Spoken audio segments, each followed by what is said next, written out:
What is up, Bobby Brebo? I didn't know so for your coupona. Ono no kitano market to be one in Samoa. Ah, be any who quite so one in check watching woman in free nation. No be a most one on sonano. No be a most one on sonano. And Tamarabo for back one was soon. Or the nigga said, Tiamu why crown of a day? So back what you're telling one is soon. Now I'm watching woman a free nation. No be a swan on anywhere. No be a most swan on sonano. You only see one obia. Miss so baby pa. Miss me won't be a what you're telling one is soon. Now I'm watching woman a free nation. No be a most swan on sonano. And Tamaran Penny Fred, you and I knew back home. Oh, sorry, Jinaga said, when ye men so, when ye men so, Obama, yes, our kum no, Obama, yes, our kum no, Judah Mabusia Quamujatano, David Yasin, our kum no, or Sepata so what your time when it's solemn. No watching woman free is there. No be a musano sonano. No be a musano sonano. And Tamarani who maybe what's the same ya wakum no. No coachina your time when any swing can say. Ape, Fangomano mam. If it's a one I was mamma, as I used to say. Miuko wunchia da sama na me koi se wanya ne me free woman me fata se me je woman ne free woman na wada ne woman ne she me se e wa na wo srudo mina empani fu edio no na no ati asefo bana abofo do mina wo shasia ma wo se nkoso Washasia to a young said, Ogama wakumo fata. O fata sawoji aye. Fisa wudu moja jamae. Kasa wudu ni musia wudu nina. Waya wa imamwe jenya popo. Yani ubedi aye dada o. Nyamie bama. Nyamie bama. Onyamiye kwama okuwo ofata rabadakapo ofatso bama okuwo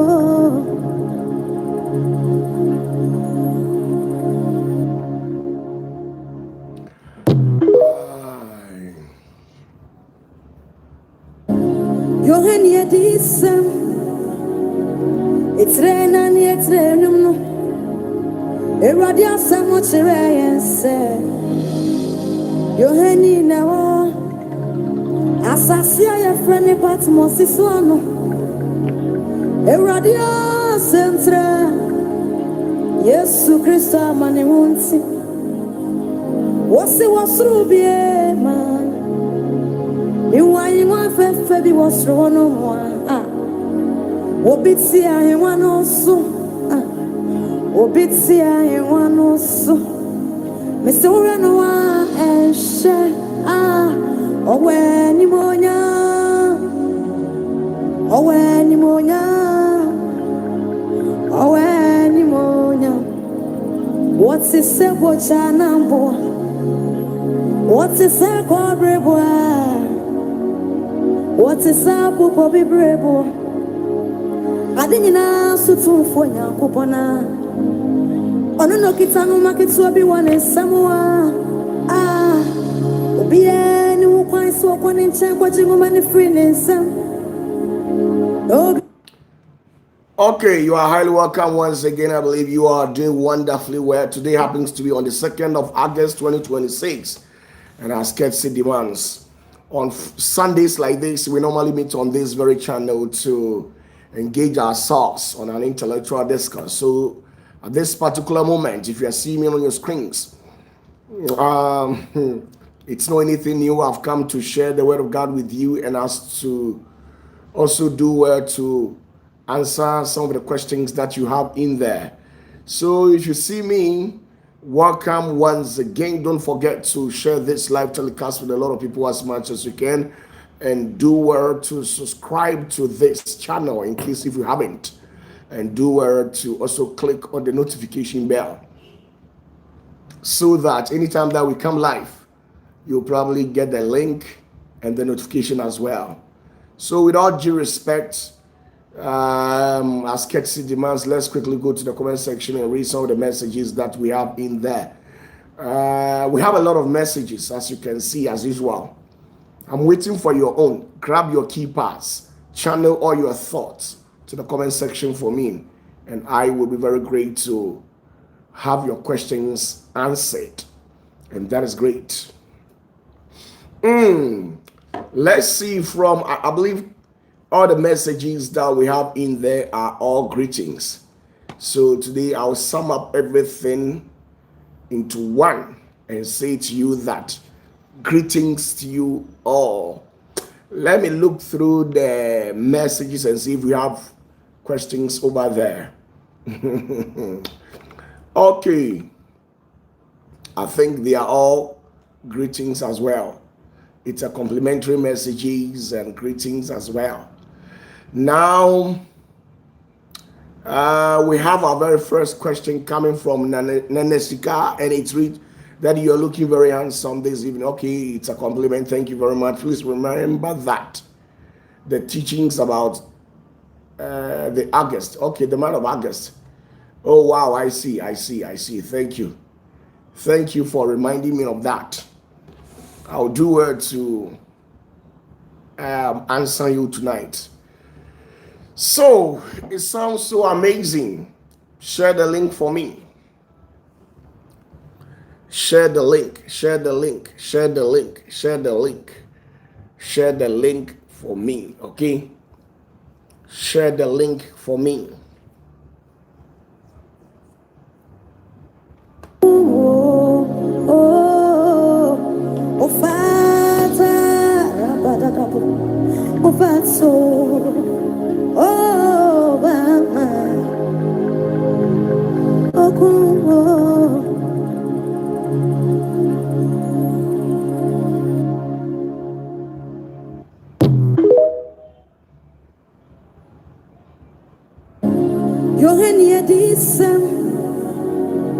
It's rain and it's raining. Eradia so much rain say. Your honey now. Asasia ya friendly Patmos is one.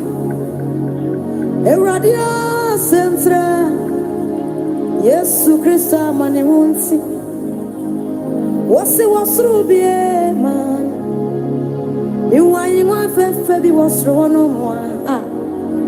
Obitsi I want also.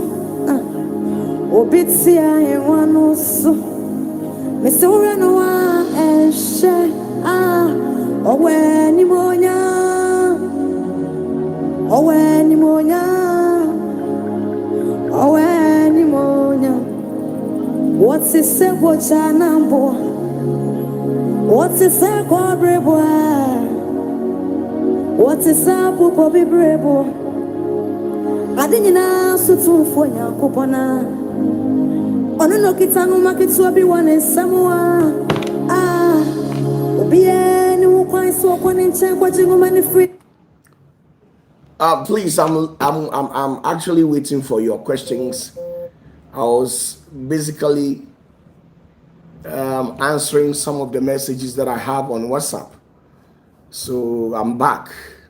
Share the link for me and leave your questions at the comment section for me. Now, let me quickly answer the question that actually came from Nene. Nene was actually trying to ask me regarding the month of August. Now, you must understand that the month of August is the devil's month. It's the devil's month in the essence that this is the particular month that every evil spirit, I'm talking in respect of the Sitra Achra. Now, when we talk about Sitra Achra, it's basically the sum of all the forces who operate negatively against the Holy One. Now, they operate against the Holy One because anytime that a demon or an evil spirit rises against you, they are not actually battling with you, but they are trying to quench the spark of the Messiah in you. And anybody who does that is contending against the Holy One.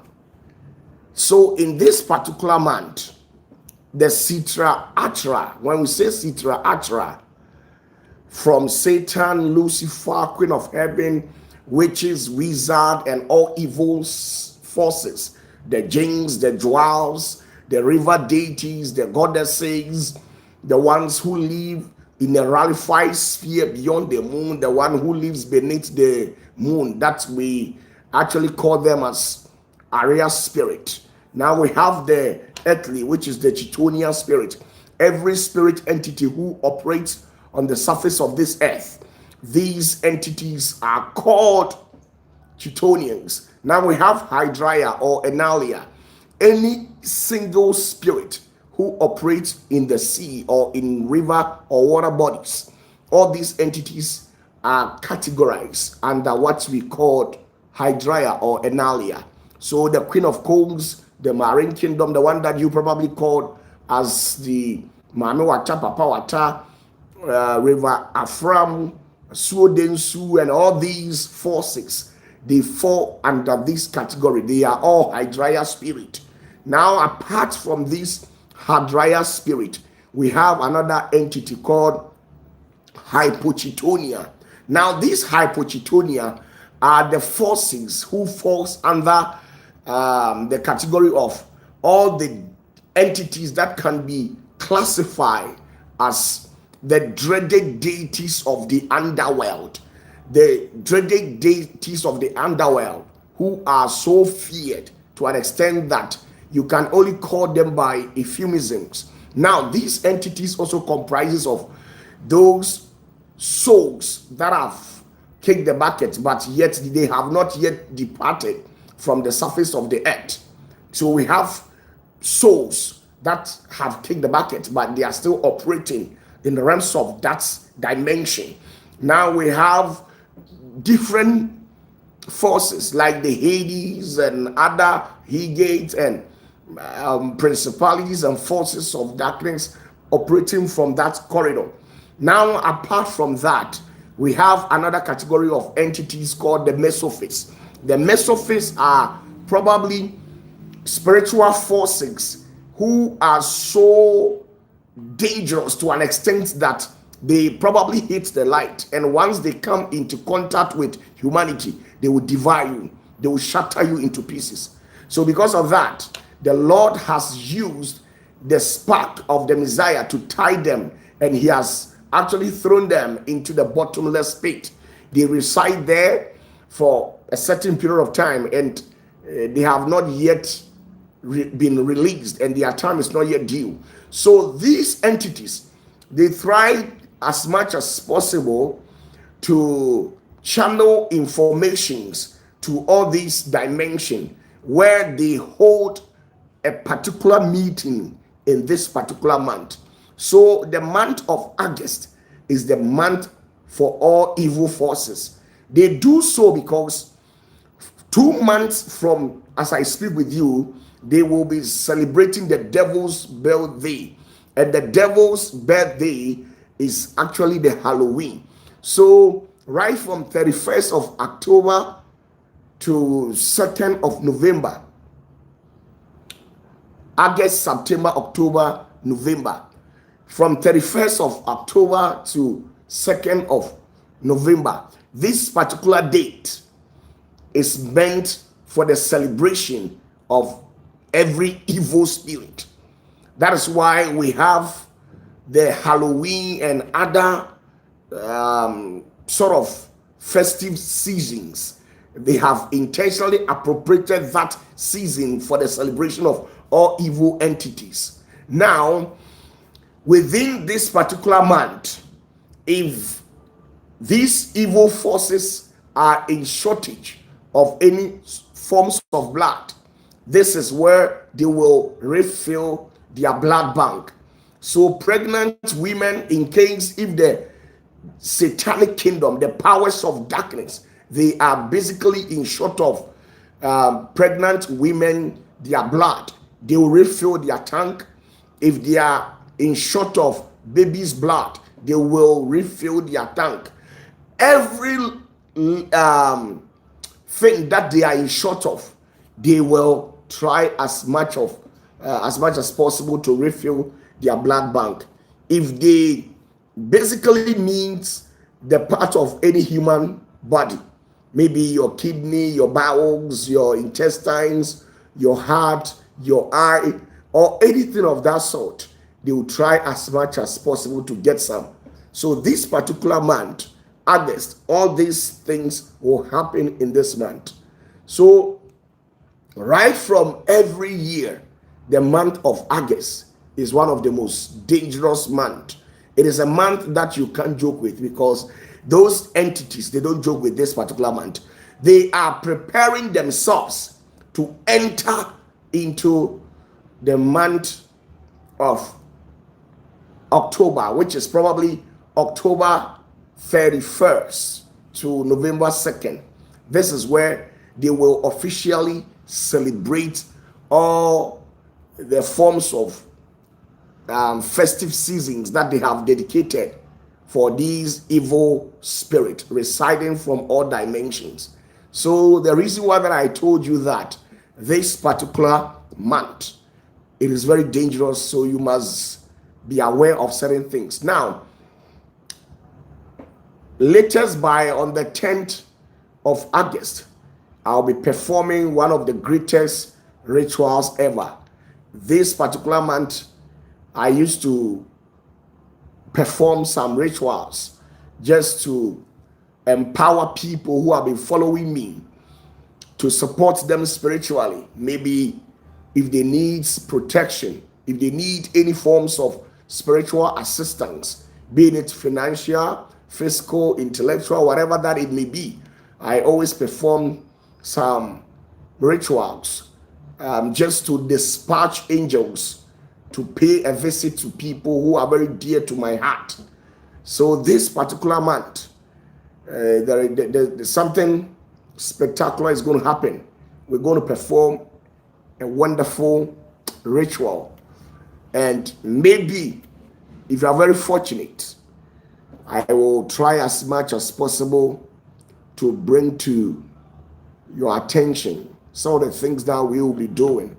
So in a nutshell, the reason why that I said this particular month, that is the month of August, is the devil's month, it's probably because of the things that they actually do in this particular month. So that's just by the way.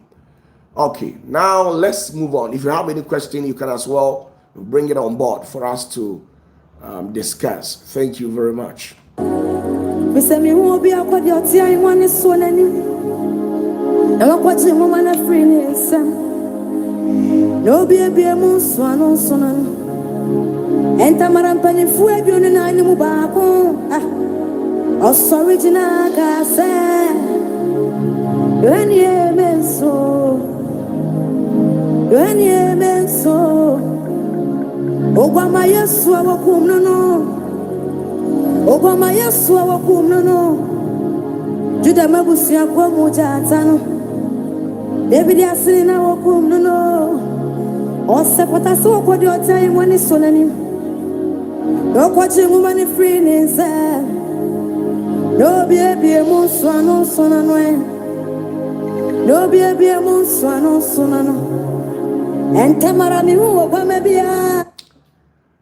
So that is it. Jewadi says, Father, these days the wind has been blowing seriously. Yeah, that's how it's supposed to be. We've actually changed.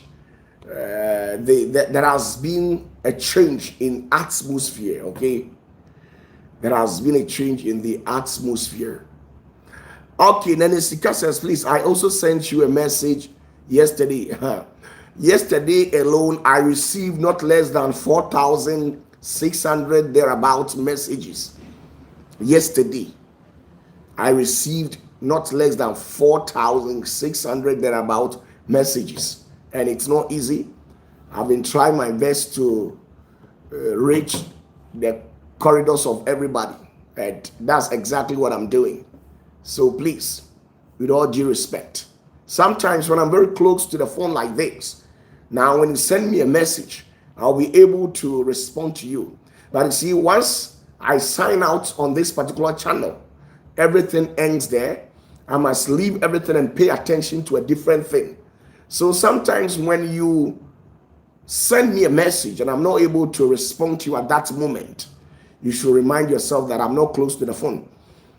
At first, I used to have some of my junior pastors to be responding to some people for me. So I used to hand over my phone to them. And you know what happened? They used that as a tool to manipulate systems against me. They paid the number of some of the people, charged them back dogs. Some of them, they stepped on their toes and a whole lot of things. So I'm very particular at this moment. So let's say I have said to myself that even if it will take me 1,000 years to respond to you, I'll do so. Instead of me to hand over the phone to somebody to be responding to you every now and then, I will not do that, okay? So that is how it is. Indeed, Jewado, there has been a change in the atmospheric condition. Things have changed, and it hasn't been easy. Hey, it hasn't been easy. Asuja for bread. I wanted the nyezo. Boso koto dwene onamu nyina tutu. Unya hushi enko power liebi na wariala.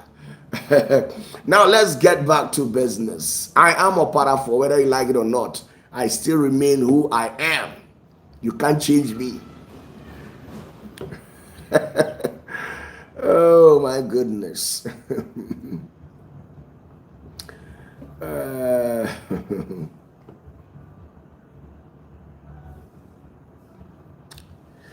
Now, most of you people, there is somebody at the comment section who is actually trying to inquire about Lilith.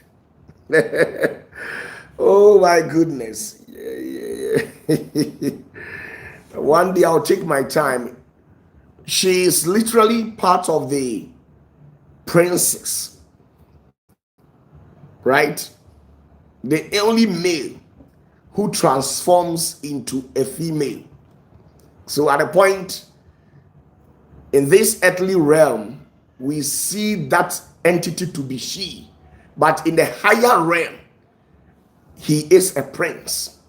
He is part of those entities that connived against the Holy One, and he is also basically part of the 72 princes who were given charge to govern a certain territorial area. Okay. And then they took a counsel against the Holy One. And right from that, because of their behavior, they have been banished from entering the higher realm. So one day I'll take my time to educate you about Lilith, okay? That evil prince. But you will call that entity as a princess or a queen. That is how it's supposed to be. Okay. Oh, my goodness. Linda Hansen, you're welcome. I believe you're doing well. So, please bring on board. If you have any question, try as much as possible to bring on board. Bishop Belinda, how you doing? I believe you're doing great. You're welcome once again. Okay. Now, Fifi Esumai says, please, if two of my family members found themselves in a church that always use the photos of the white Jesus. What should I do, please? You see, sometimes I'm not in the best position to judge people, but you must understand that in Exodus chapter 20 verse 3 downwards, it is stated in there clearly that never use any forms of object to depict or to represent the Holy One or the Messiah. When you do that, you are going contrary to the rules of engagement, and that can be characterized as idolatry. You are literally idolating because you are using an image of somebody to impersonate somebody, even in the natural sense, like in terms of law-wise. It is not acceptable. How much more in the higher realms? So I don't see the reason why you come to Africa and this guy who found themselves, those people who actually acted the Jesus movies, you know that it is not one person who was used to cast that particular scenes. They were, I think, 3 or 4. And you have their picture in your rooms and various churches claiming that that is Jesus. Please, that place, they are not worshiping God. If you are truly worshiping God and you carry the Spirit of God, the Spirit of the Lord will tell you that. Take that picture from there. They are all actors.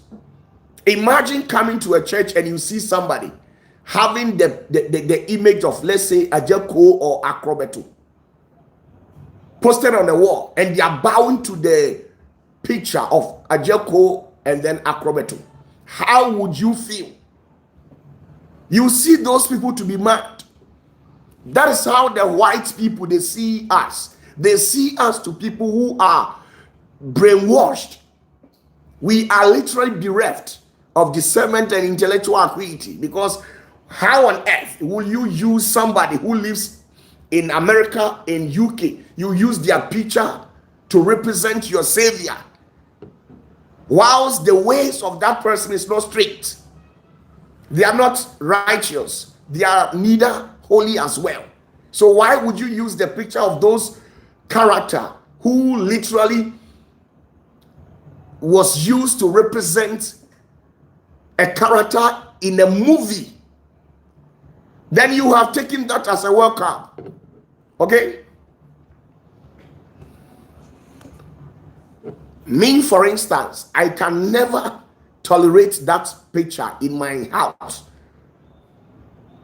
I cannot, because once I do that, I'll be held accountable, and the higher realms will punish me for trying to idolate.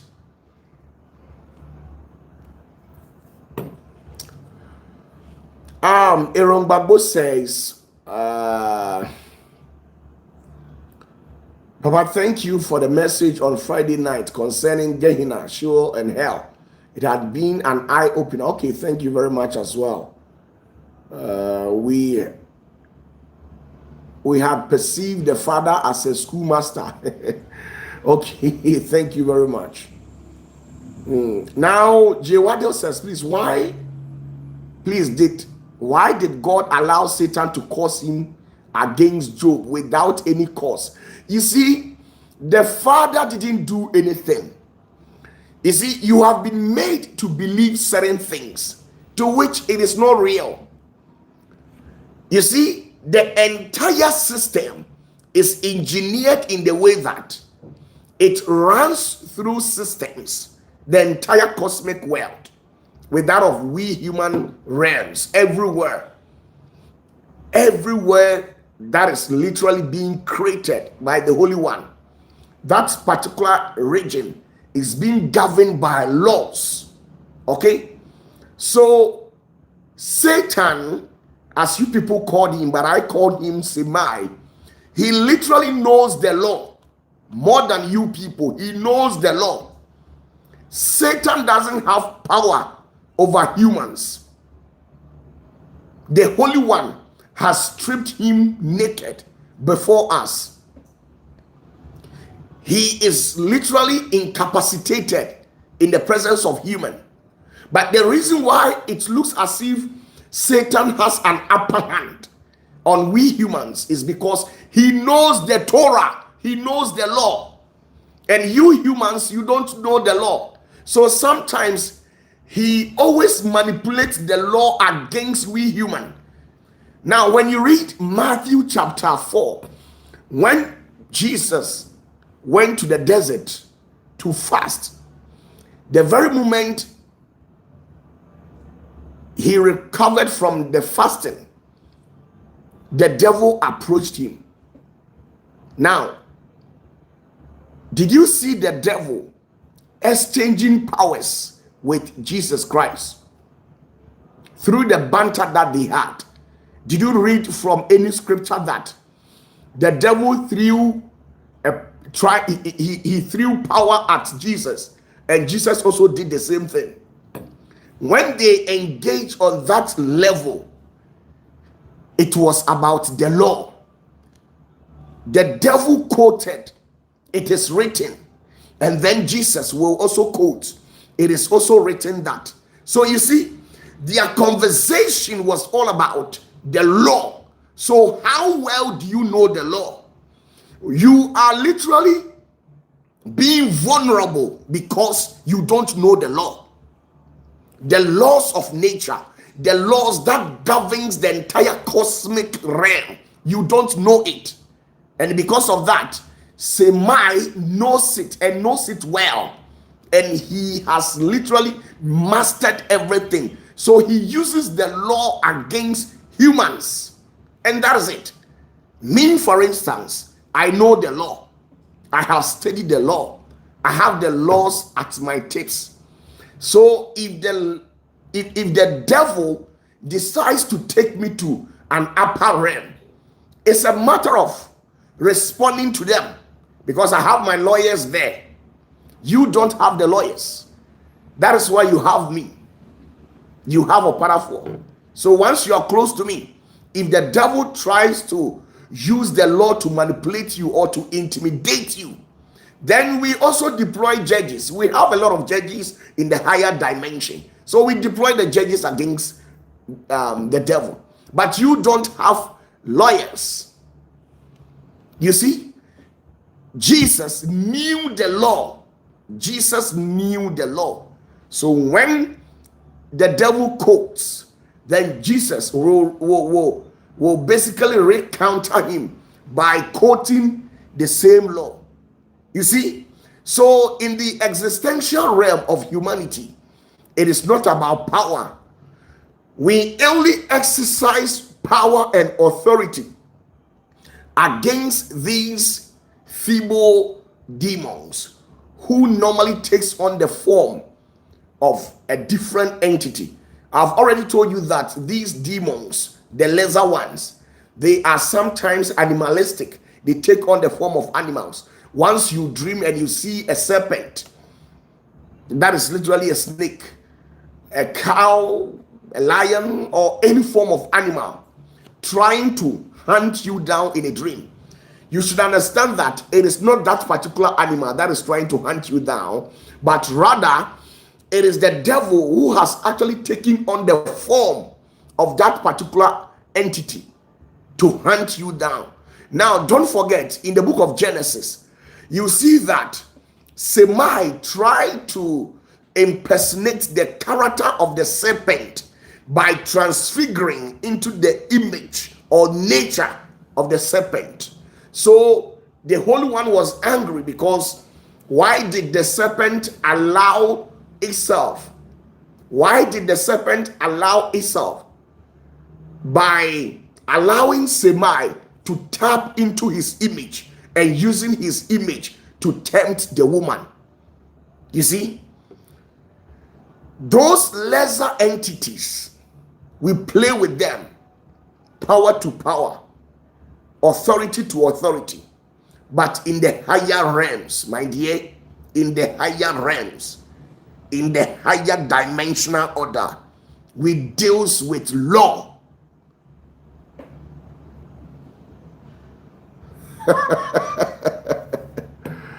Oh my goodness.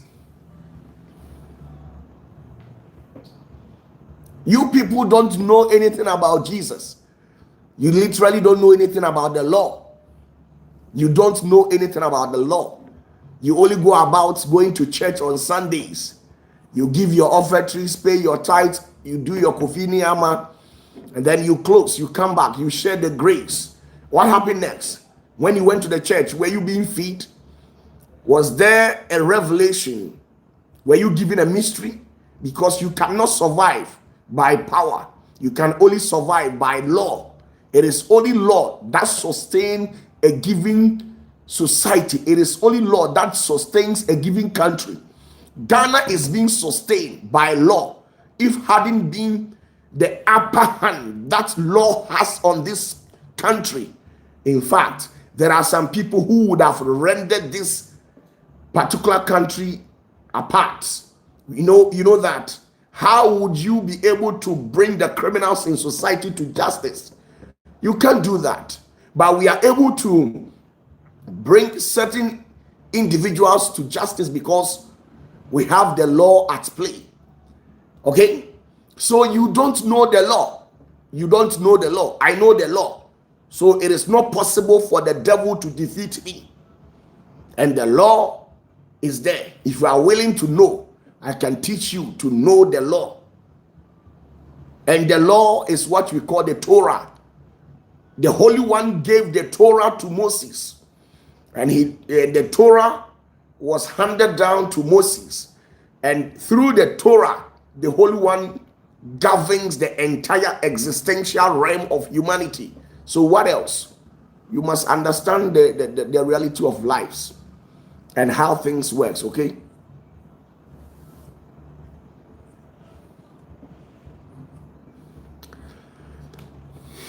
Okay, so that's how it is.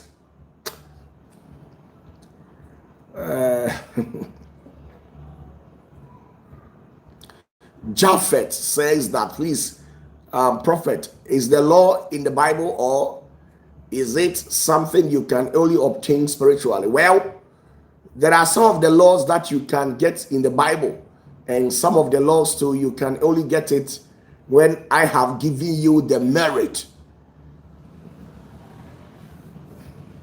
I can give it to you. Maybe if you are found wealthy, I can give it to you. Imagine, you see, everything, about 80% of the things that we have in the scriptures has been corrupted by the people, our colonial masters. They intentionally did that. Imagine the number of years that they have preached these issues concerning hell. How many years have pastors preached hell? I'm aware and I'm sure within my spirit that even you did believe that there is hell. So every day the word hell keeps on ringing in your ears, only for you to meet me on Friday and I have unraveled the mystery behind hell. So imagine the number of lies that they have propagated for centuries. So you see, their lies is deeply knit within your human psyche. So it is not easy to do away with it. Some of you will die with lies. You will die with the lies you have been fed. Some of you will die with the lies you have been fed. And there is nothing you can do about it. You people who are watching me are very fortunate to meet a man of my caliber in life. And I am willing to share the secret with you, irrespective of what it will cost me. Now ask yourself, how many men of God in a society are willing to share the secret just to liberate you? How many men of God in the society are willing to put their life on the line just to make sure that you discover the truth? It is never like that. So let it be as how it is. So you see, they kept on telling you that hell, hell, hell, hell. What is that hell about? What is hell about? Look at the things they wrote in the Bible. A lot of things. It doesn't sound well. You see, when Jesus Christ hadn't come on the scene, this was exactly how the Pharisees and the Sadducees has held those people captive. They didn't want them to know the truth. The reason why they intentionally pushed the society against Jesus is because he went about telling people the truth that will literally liberate their souls. You must understand the fact. When you read the Bible, you will never see anywhere in the Bible where it is cited in there that Jesus did something wrong.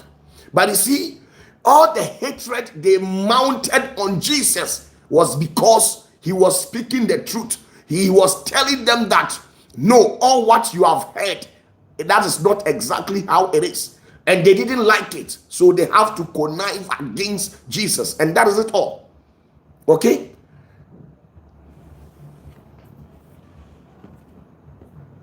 So sometimes we go through a lot of attacks and criticisms because we have volunteered to tell you the truth. As I speak with you, anything that you claim to be holy and it originates from the Holy One, blessed be unto him, will never contain any error. But check something out. Why is it that the Bible has a lot of errors? It has those errors because it was written by human. It was never written by the Holy One. Indeed, there are certain things coded in the Bible that was handed down onto our predecessors in the likes of the prophet, the bishops, the apostles, and the high priest. And you see, from generations to generations, when they take the bucket and left the mystery behind, the evil people in the society, they actually confiscated all document and later corrupted it. So in our dispensation, majority of the things we are being fed are about 80% lies. That is why you come to Africa. We have been brainwashed. We sit down 24/7.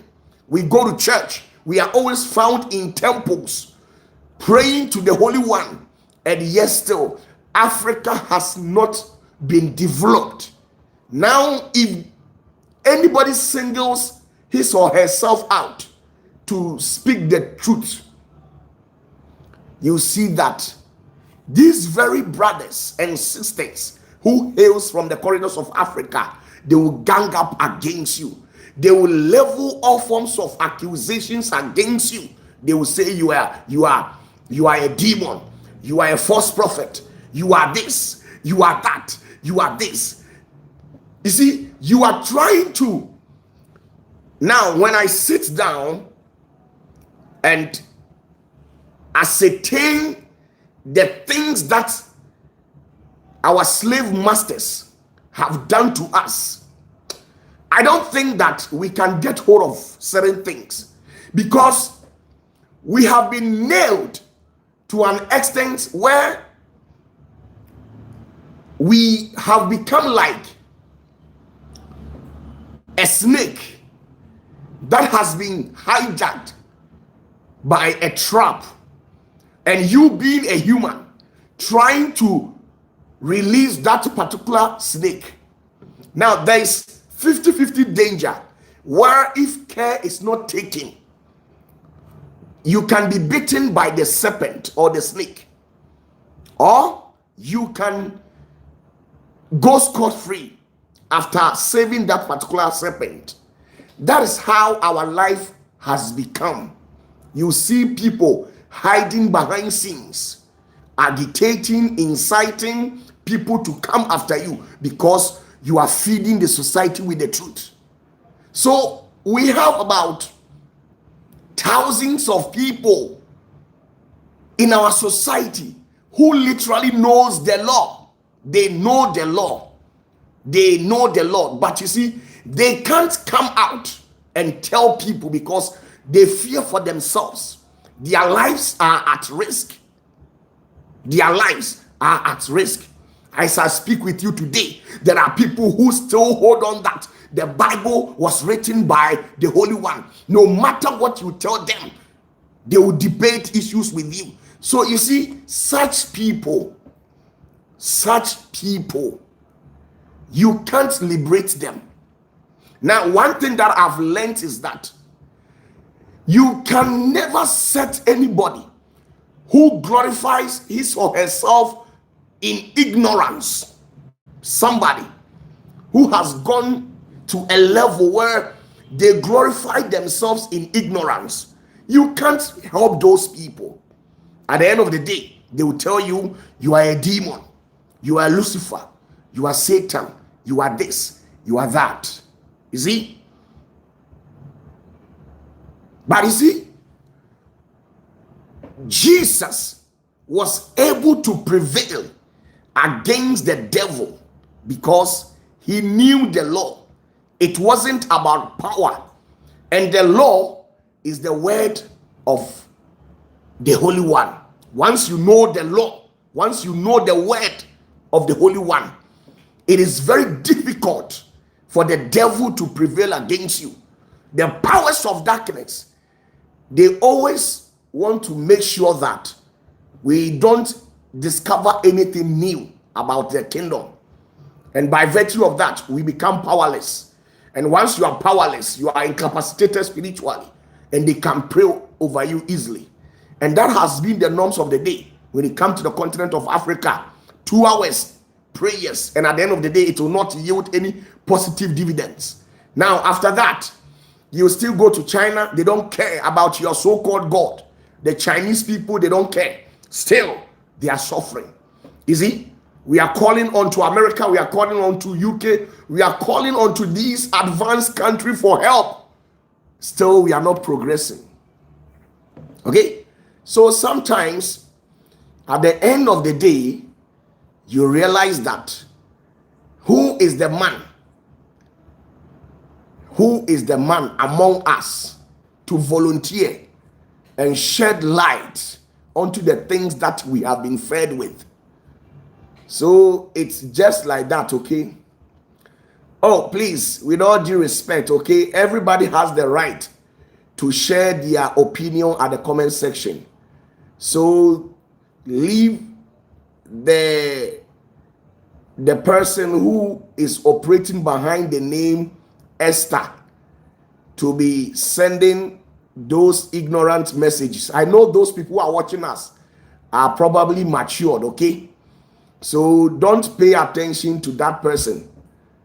At the end of the day, whatever that happens, he will have himself, I think whether the person is him or her, just leave it, okay?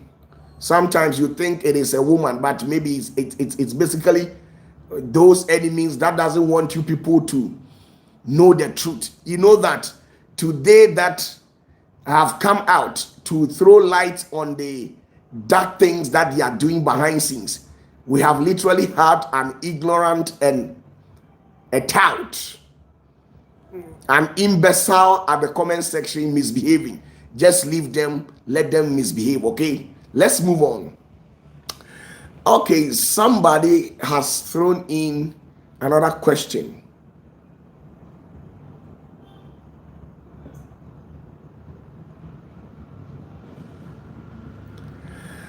Justin says, my name is Ado Justice. Papa, please. Jesus came to this earth, but at the age of 12 years,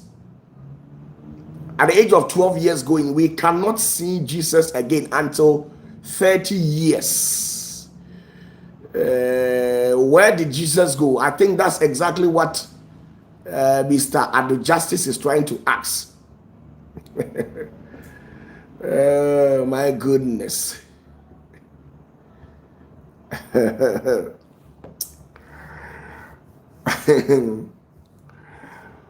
You know that Jesus wasn't an ordinary person, okay? Jesus wasn't an ordinary person.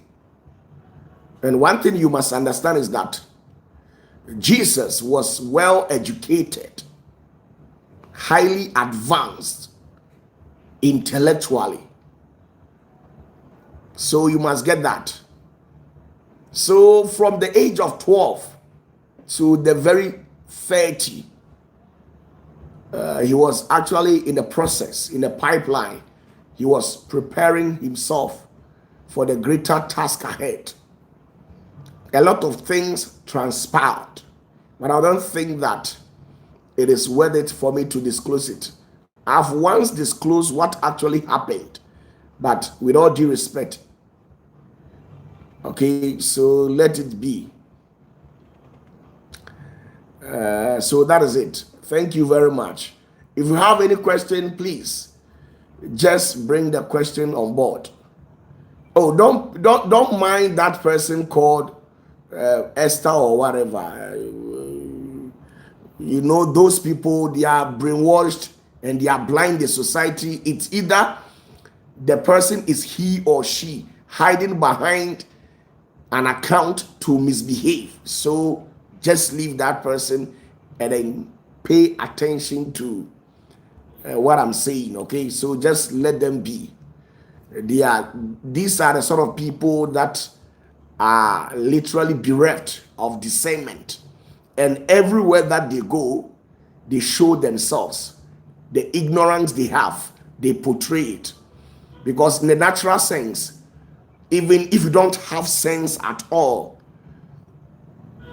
the book of Proverbs will tell you that anywhere that you go and somebody is sharing knowledge, keep your mouth mute and listen to some of the knowledge and go your way. So if nothing at all, if he or she claims that he or she knows exactly what they are doing or what he or she is doing, you should have known better. After all, we have not invited you. Okay, so take your foolishness to your pastor and go and enjoy over there. Okay, so that is how it is. If you have any question, you can as well bring it on board and let's discuss. Our channel is not for baby Christians. Go and enjoy Sunday school. They will share toffee to you. Okay, go and enjoy. So please, if you have any message, bring it on board and let's see something.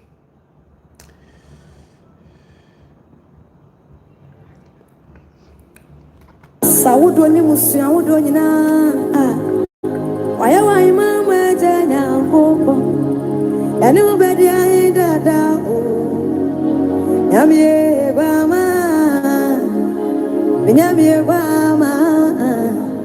onyamie gwama okuwo ofata rabadakapo ofatso bama okuwo.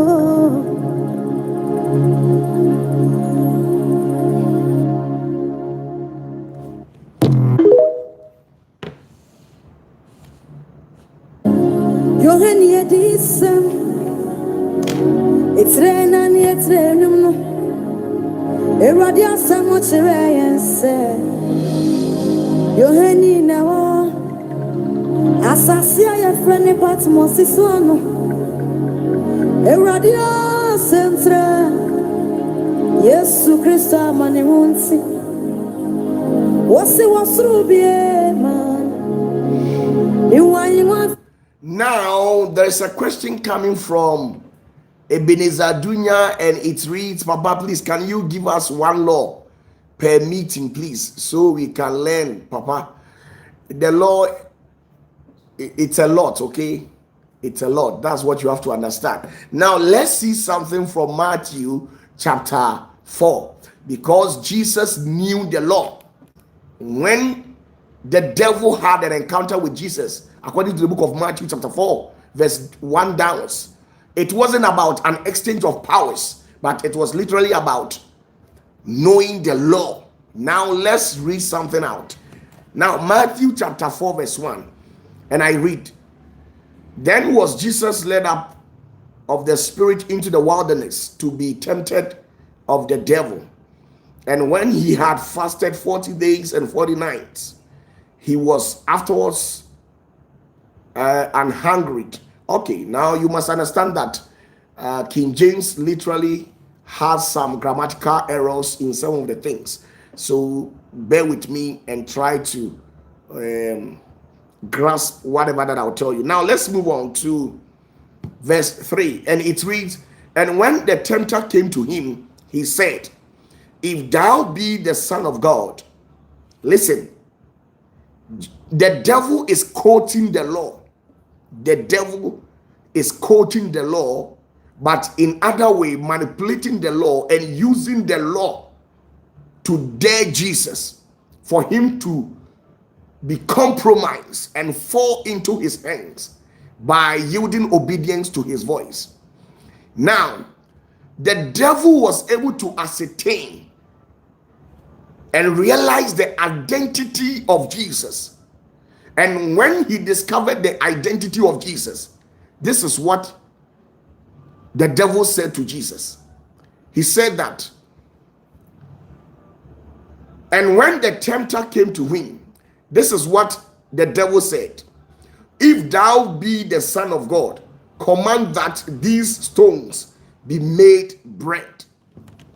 You see, in the first place, the devil knows that Jesus is the only begotten Son, the only Messiah.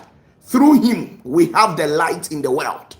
No power, nothing, no evil forces. Nobody can give us the light that Jesus literally brought into the world. So the devil knew from onset that Jesus is the light and the only Son by whom the Father is highly pleased.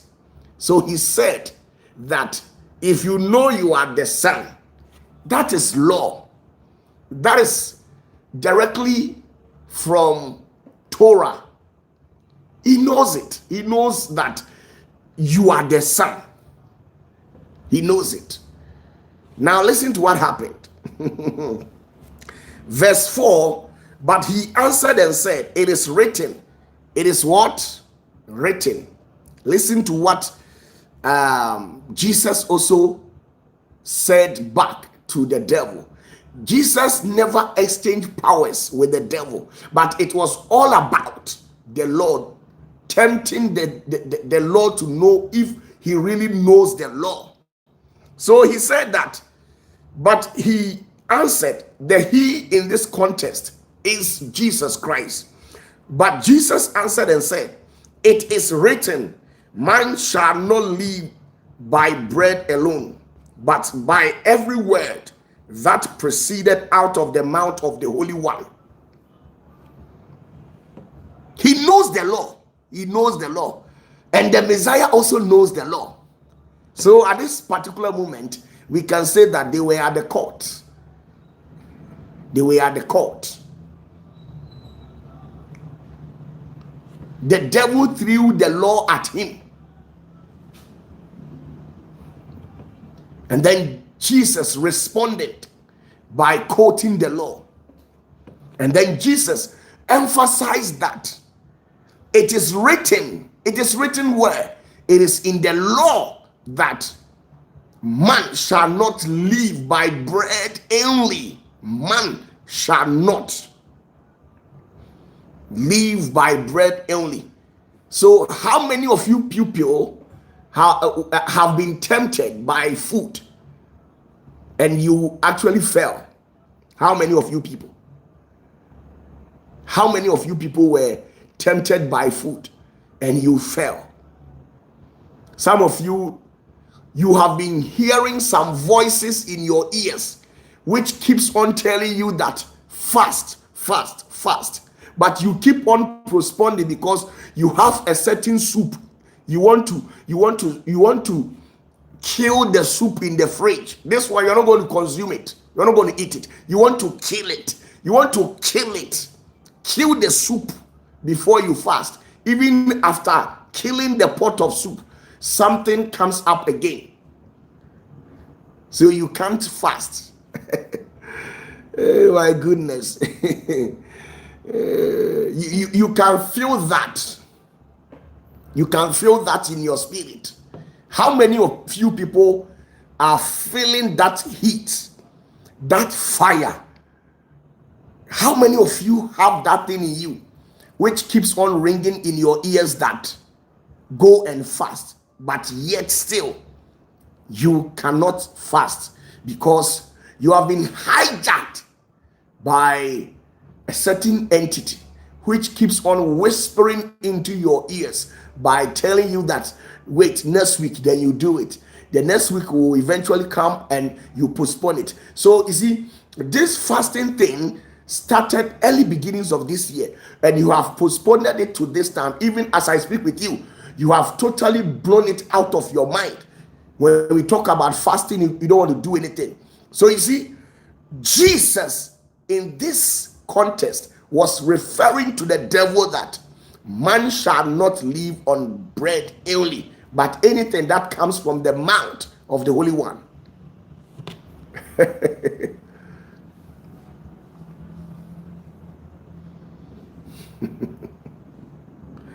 Oh my goodness. Oh. Now, Nana J says, great one, you teach us with this same Bible, but this secrets behind the text makes the difference. Papa, is it that our pastors are not deep in the spirit? That is why their teachings are shallow. Now, I will not condemn any pastor, but you must understand that everybody has a different level that they operate from. Jesus was literally teaching the people with the same Torah. But what actually made Jesus' messages an exceptional? Jesus' message became exceptional because of the kind of anointing that he was carrying. Get that? Okay? So that is it. There are levels in the anointing. There are levels. When we talk about the power of God, there are levels. There are levels. Even in the realms of prayer, still there are levels. In the realms of prayer, there are levels. So that is just by the way. Now, this is another test that the devil initiated against Jesus Christ. And this is it. Then the devil taketh him up into the holy city and set him on the pinnacle of the temple and said unto him, if thou be the Son of God, cast thyself down, for it is written. Please, did you hear it? The devil said it is written. He is quoting the law. The devil is quoting the law. So the devil knows what is written in the Bible more than you do. The devil knows what is written in the Bible more than you do. The devil knows the Torah more than you do, because the devil is a cherub, and the cherubs are the advance in terms of knowledge. Even in the celestial bureaucracy, they are advanced. When we talk about the cherubs, they are advanced intellectually. And Bible says that Lucifer or Satan falls under that category. He was a cherub, an anointed cherub. So you should remind yourself that the man called the devil or Satan that you are dealing with, that particular entity is not just an ordinary principality, but rather an anointed one as such, who still operates in his anointing. When he fell, no, even what makes you think, some of you people, what you were taught, that is actually destroying you. It is actually pulling you, and it's not making you get closer to the Holy One. Now, verse 6, he says, and said unto him, if thou be the Son of God, cast thyself down, for it is written, He shall give his angels charge concerning thee, and in their hands they shall bear thee up, lest at any time thou dash thyself and thy foot against the stone. Now, and Jesus said unto him, it is written. Another one, Jesus has quoted the law. It is written. It is written against verse 7. Matthew chapter 4 verse 7. Jesus said unto him, it is written again, thou shalt not tempt the Lord thy God. So they know the law. This is an interplay of law. The Torah was at display. So how well do you know the law?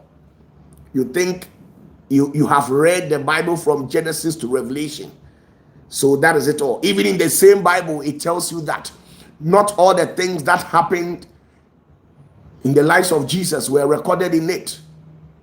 Some of the sayings, the mysterious sayings of Jesus, it's never recorded in the Bible. I can give you a quotation which states clearly that not all the things are recorded in the Bible. So where are they? If not all the things are recorded in the Bible, then where are they? The other things, where are they?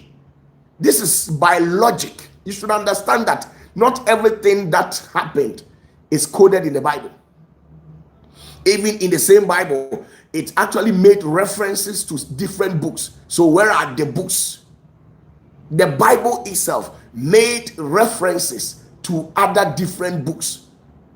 The Bible itself made references to more than 15 to 20 different books. So where are they? You must ask yourself. And they deliberately removed those books from the Bible because it contains a lot of information. The whole narrative about establishing whatever thing that we think we are practicing was not about honoring the Holy One, but you see, they intentionally established that to gain control over the masses. You see, because I don't see the reason why you tell me you are establishing Christianity, and at the end of the day, the major sayings of the leader. Now we all perceive that Jesus is the leader of the whole Christendom, irrespective of your race, whether you are from the charismatic, the Orthodox, the Pentecostals, or whatever. We all bow to Jesus Christ. So simple as that. Since we all bow to Jesus Christ, why have you deliberately removed some of the wonderful sayings of Jesus from the Bible? You have intentionally excluded it. So what is your motive? What is your intention behind the scenes? You must get it. This thing, I shouldn't be the person to tell you. You must think as normal, rational being. Think, normal, rational being. Please, you must think. With due respect, think. Why did you decide to exclude some of the Bible?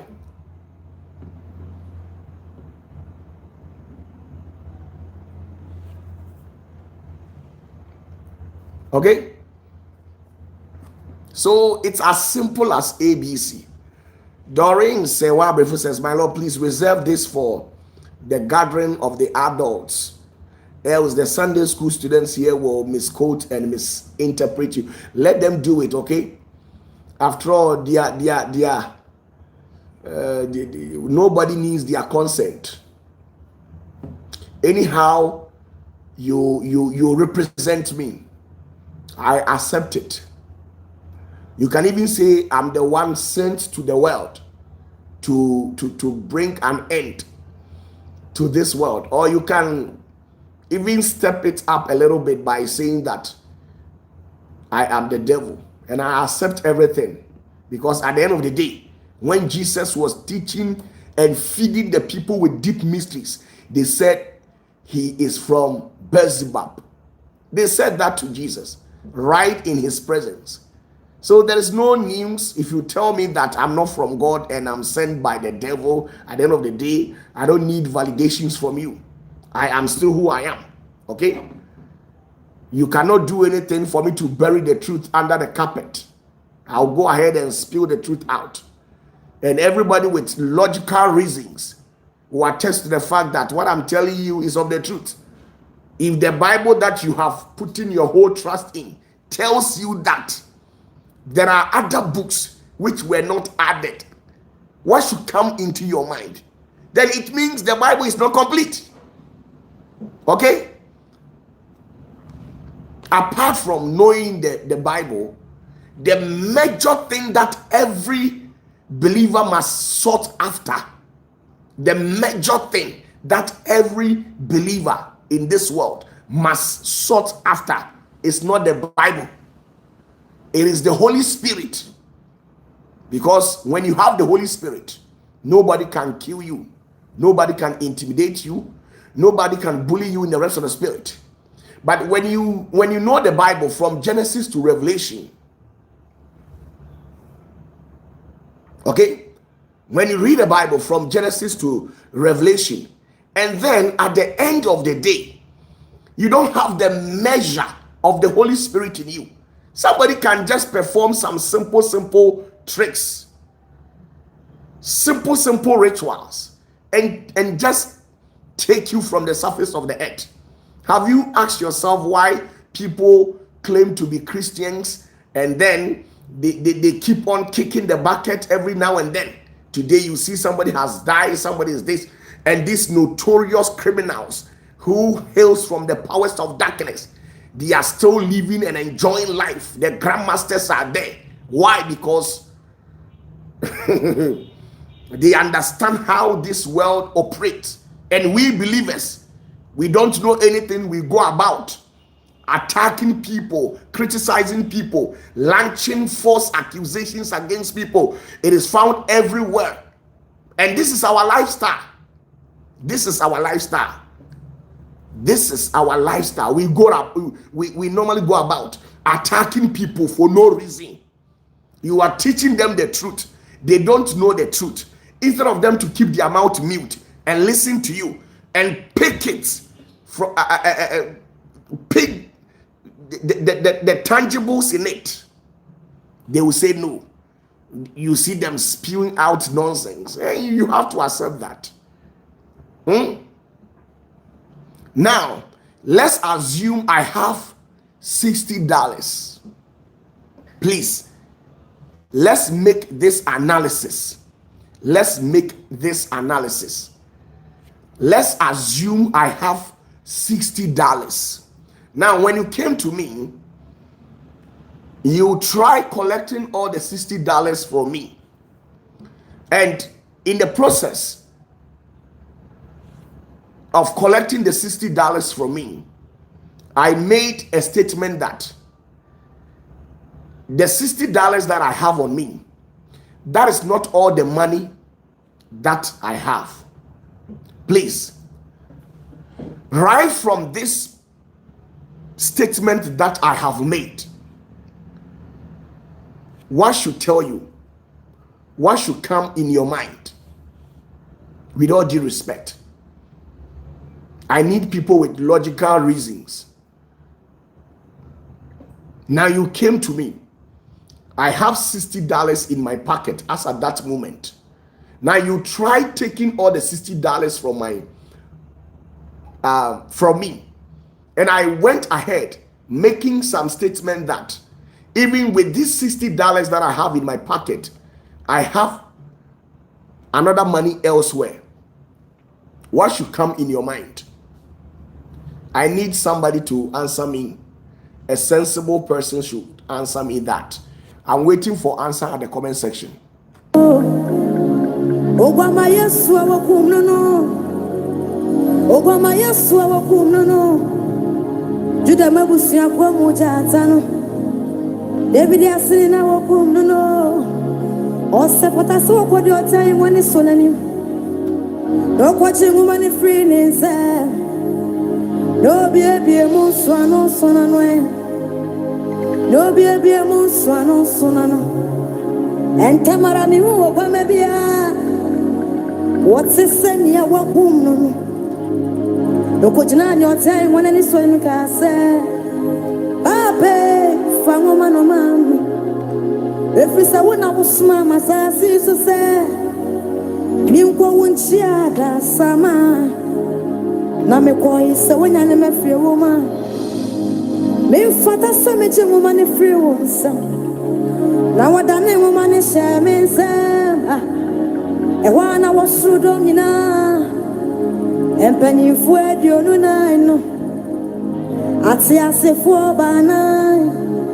Above for Domina. Washa Siama was a poso. Washa Sia to a union, sir. Ogama wakumo fata. Ofata sawoji ayeye. Fisa wudu moja jamaye. Kasa wudu ni musuya wudu nyina. Waya wa imamu eje nyankoko. Eni ubedi ayi dada o. Nyamye bama. Nyamye bama. Now, I have a lot of messages at the comments, and it reads that it either you save or hide the rest. It means the $60 is not important and just small for you. Okay, well, all what you are saying is of the truth. But what the exact answer that I want is that I want you people to tell me that if I have money somewhere, then that is not all the money that I have on me, because you are coming for $60, and the $60 that I have in my pocket, I went ahead by making a statement that the $60 that I have on me, that is not all. It should tell you that I have intentionally hidden some of the money somewhere. Am I lying? I have intentionally hidden some of the money somewhere. This is what they have done to you people. Now, if you think I'm lying, let me prove to you with a quotation. John chapter 20 verse 30. John chapter 20 verse 30. Gloria Quay. Exactly. Thank you very much. John chapter 20 verse 30. I am reading it from the Bible. You can cross-check it as well. And it reads, and many other signs truly did Jesus in the presence of his disciples, which are not written in this book. Listen to me. It is written in the Bible. I'm not the one trying to frame up something. It is written in the Bible. Let me read the key version. Also, now say, and sentrani p insun wo a yesu no asuafo no anim a wan twerɛ no emuma yimu. Enuma yimu Bible you wan twerɛ wom enti e wo hen. Simple logic. You go around showing your ignorance, attacking people anyhow. You don't know anything. You are not ready to learn as well. You are portraying and displaying your foolishness everywhere. John chapter 20 verse 30. He says there are so many signs and wonders that Jesus did that they intentionally didn't add it to the Bible. They excluded it from the Bible. So where exactly are you going to look for? Where is it? They have intentionally buried it under the carpet. They don't want you to have it, because it contains information that when you get to know it, you become liberated. And those people too, they don't want it in that way. They don't want it that way.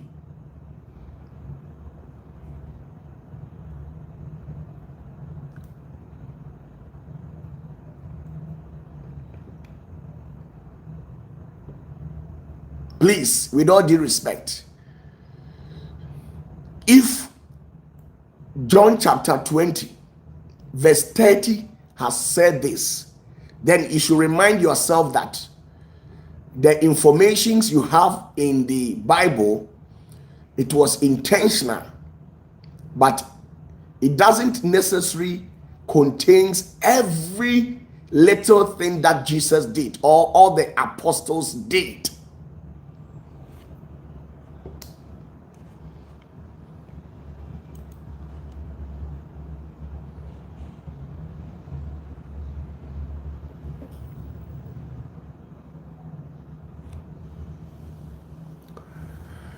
Nanaje, yes, that is it.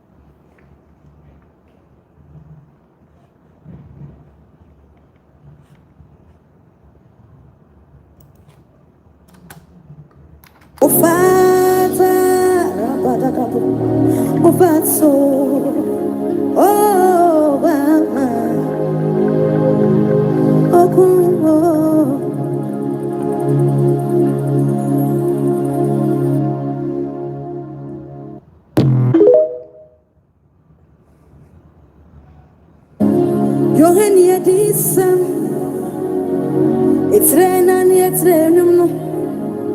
Eradia samo chireense. Yoheni nawo. Asasia ya freni patmosi sono. Eradia sentra. Yesu Christa mani hunsi. Wasi wasrubie man. Miwanyi mwafefe bi wasrono mwa. Obitsia hewanoso.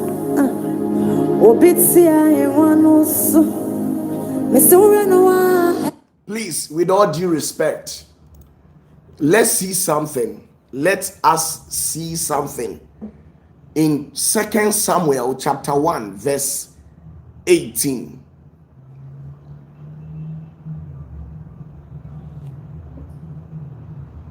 Please, with all due respect, let's see something in 2 Samuel chapter 1 verse 18. Please, with all due respect, if you have your Bibles with you, quickly open to the book of 2 Samuel chapter 2 verse 18. I want to show you something over there. Now, let's read something. Now, it is written, and as I read, also he bade them teach the children of Judah the use of the bow. Behold, it is written in the book of Joshua. Please, do you have the book of Joshua in the Bible? The 66 book that you people go about holding, having the perception that everything is in that Bible. Do you have it? Even the Bible is trying to recommend an external source for you, telling you that go and check up some of the things written in other books. The Bible you are holding is trying to tell you that there are other books that are buried under the carpet. It is totally shut off from public view. You must look for it if you like or love what we call knowledge and wisdom. You must look for it yourself. So don't think you know Genesis to Revelation and you are complete. You are never complete. If you have ever read the Bible from Genesis to Revelation and you think you know everything about God, you are funny. You don't know anything. Genesis to Revelation is the smallest part of what you are supposed to know. Do you know what the Holy One has hidden from humanity? Have you asked yourself why the Bible says that the word of God is renewed every morning? Every morning, every day, every minute comes with a mystery, a hidden information coded within the patterns of that day, that hour, that makes how powerful God is. Nobody can know God and know him fully. Even the Bible is acknowledging an external source by making references, telling you that, behold, it is written in the book of Joshua. So please, where is the book of Joshua? Where is the book of Joshua? Okay, so okay, Genesis to Revelation, and then you say unim nyame. Genesis to Revelation nkwasi asem na King James atro de gu ama no kan ni na no de bae.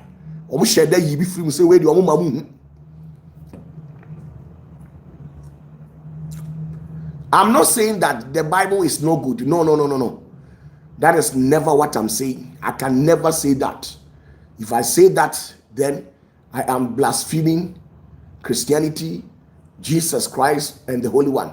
But all what I'm trying to tell you is that there are other informations the dangerous informations, the dangerous ones that they intentionally excluded. They didn't want to add to the Bible because they were having that mentality that we have to give this to amateur Christians, the Sunday school churchgoers. We will give that to you.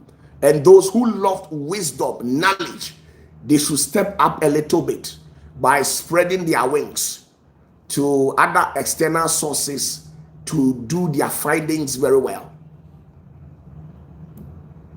So the Bible is even making references to other books. You are telling me that I'm this, I'm that.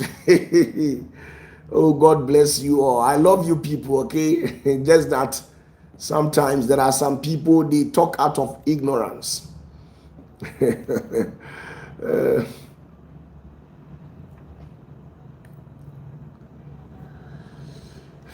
You see, Nana J, once you discover the kingdom of the Holy One, nobody can enslave you. Even you people who are following me, those of you who have followed me for about 2-3 years, you see that when you meet your other colleagues at the other side, you see how they look right in your presence. Because the little you have been taught, the little you have discovered from me, when you meet those people over there, do you see how they behave? You see that they are not of weight. They are light, just like that. And that is how the reality of life is. Okay? So if you are able to discover the Holy One and discover him very well, do you think you can be bullied? Do you think the devil will have power over you? Do you think somebody can kill you just like that?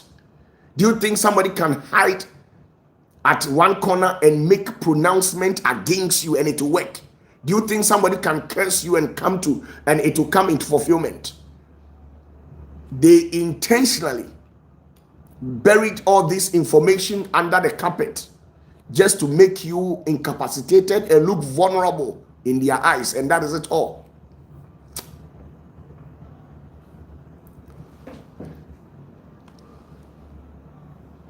So sometimes some of you, it's because of your lack of understanding, and I don't blame you because you are bereft of discernment. Instead of you to open your minds, your heart, and your eyes to grasp the truth, so that the truth will set you free, always you go about portraying your ignorance. You see how Christians behave. They will hew insult on you and curse you now. That is how Christians, they behave. Everywhere they go, they hew insult on people, and then they will try to curse you. They will tell you, and God will punish you. You are blaspheming the name of God. God will punish you. And on the judgment day, you burn in hell. And even with that statement, the hell issue, there's a question mark. Okay, so instead of these Christians to embrace wisdom, knowledge that comes from the higher realms, they will not, but they will go about cursing you, as how this lady came at the comment section portraying her ignorance by telling me that God will punish me on judgment day. I'll stand before the Holy One. Why? Because the little that she thinks she knows, she goes about making noise with it, and that is it. And she's not ready to humble and learn. No, the arrogance is part of Christians. They go about showing themselves as if they know. But if you decide to put them to test and question them seriously, you see that they'll be fumbling with things. That is the nature of Christians, and I'm not worried.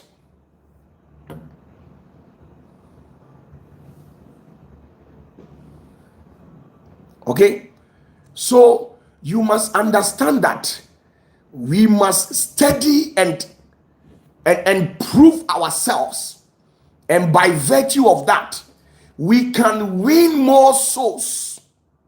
We can win more souls for the kingdom, Today, so many things that were written in the Bible that it doesn't make sense.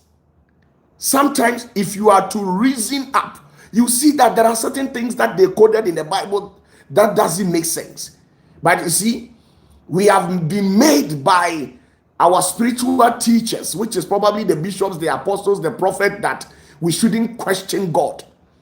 So if you question God, the Lord will deal with you, knowing fully well that if you question the things in the Bible, you are not questioning God, because God never threw the Bible from heaven to this planet Earth.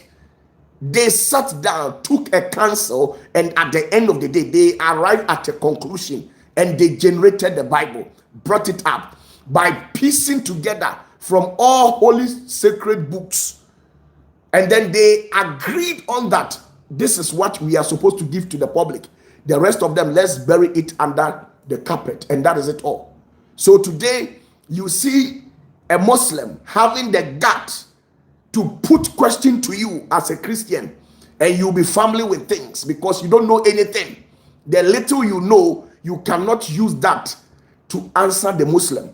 You meet an atheist, somebody who never believes in Jesus, and the person will try to use all these biblical prescriptions, the errors in it, to question and test you if indeed you know exactly what you are doing.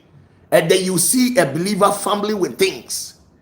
I have had an encounter with more than 100 to 200 atheists. I have debated on issues. I have, exercised so much restraint in taking some of them through certain things, making them to understand certain things. And now when you meet these atheists, they will punch you so hard. This is where you see the interplay of wisdom and knowledge. You see the interplay of knowledge and wisdom, because they don't believe in God. So in the first place, you can't debate with those atheists basing your arguments on the Bible. You can't. So you must step up a little bit.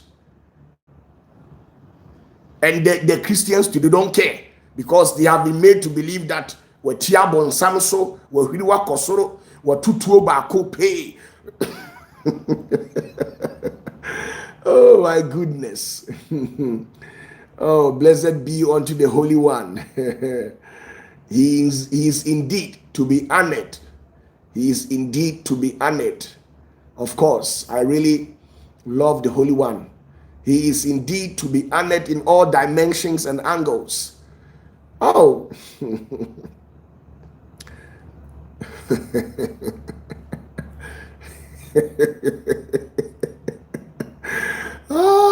Nchiada sama na mekoi se wenya ne mafie woma me fata se me je woma ne free wonsa na wada ne woma ne she me se e wa na wo srudo nyina empani fu edionu na no ati asefo bana abofu do nyina wo shasie ma wo se nkoso Washasia to aye nyom se ogwama wakumu wo fata ofata sa wuji aye fisa wudu mo.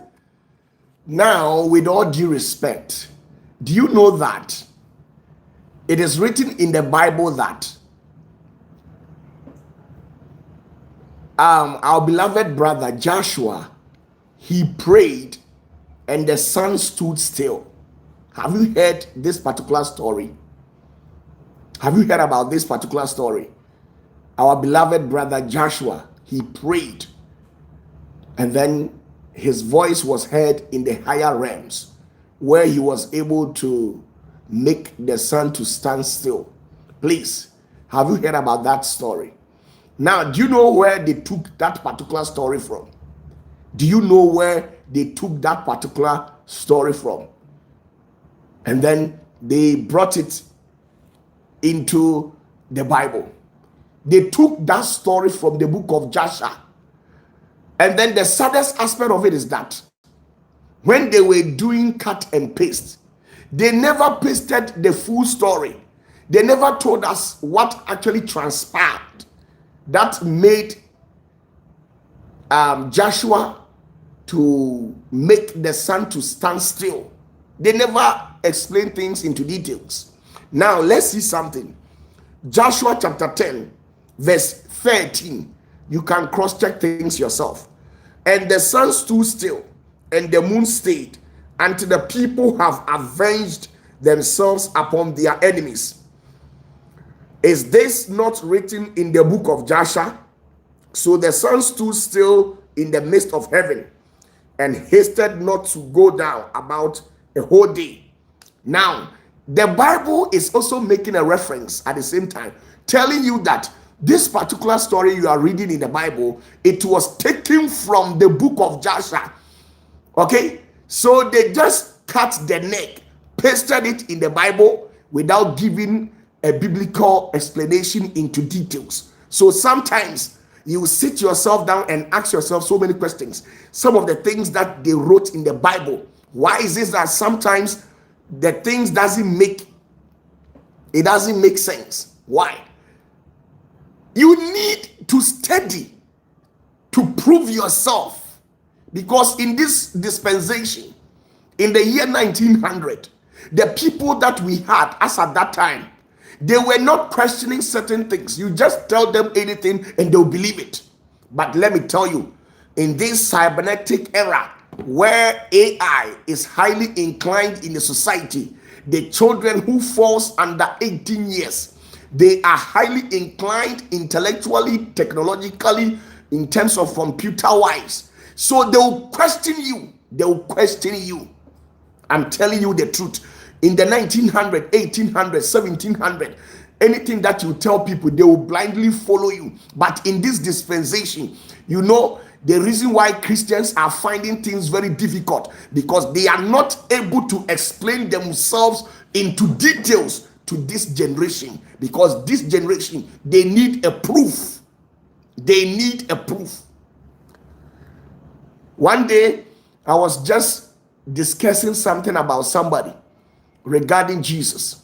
Now the person told me that I need to prove to him that Jesus existed. I need to prove to him, or else I shouldn't bother him again. A legal luminary. I was talking to him about Jesus, a legal luminary. And then he went ahead telling me that I should prove to him the existence of God and the existence of the Jesus. Now, if somebody is to tell you this, you tell them that they are filled with the devil and this and that. You try to wrap up by making petty statement, by excusing yourselves with those statements. But in the real sense, you can never go about advocating to people for them to believe what you are advocating, and you cannot prove if really it is legit. You can't preach Jesus to people why you can't prove Jesus.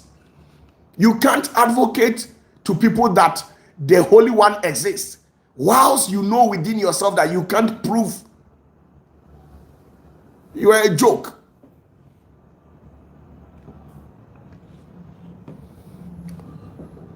You are a joke.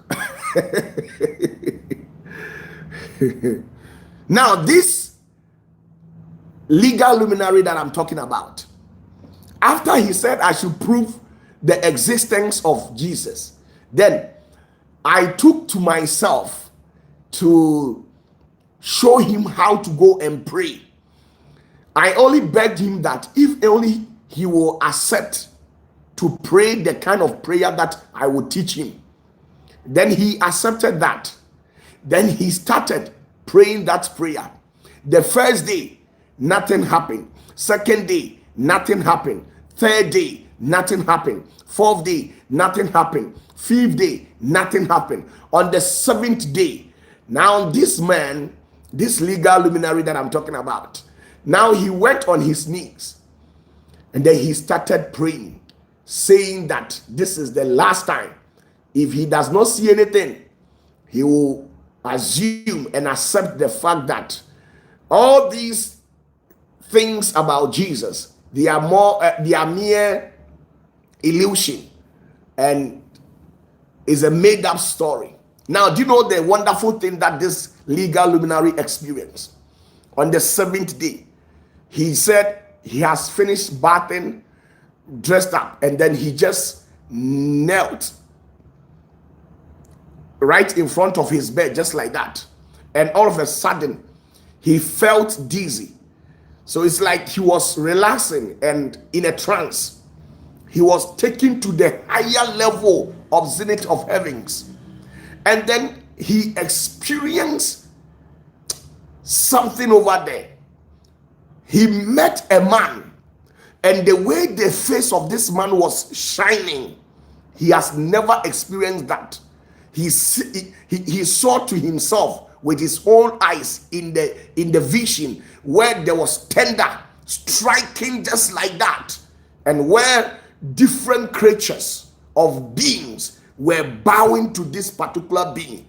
And then where this being was sitting, and then where this legal luminary was standing, an angel, to him, he didn't know the nature of angel because he has seen so many movies. In the movies where the angels are fair in complexion and they are having wings and stuff like that. So in his mind, he thought all angels were having wings and stuff like that.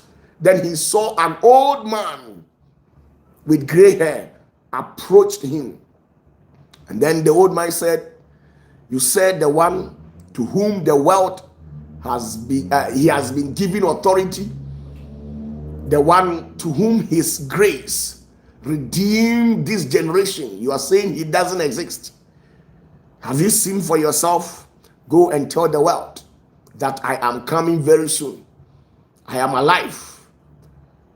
Today, as I speak with you, this legal luminary is a full believer, and he prays like never before." Now, the question in here is that, can you prove your Jesus to people? Can you prove your Jesus? Because if you can't prove your Jesus to people, it will become a noise making in the ears of people. I'm telling you the truth. If you can't prove your Jesus to people, it will become a noise making in the ears of people.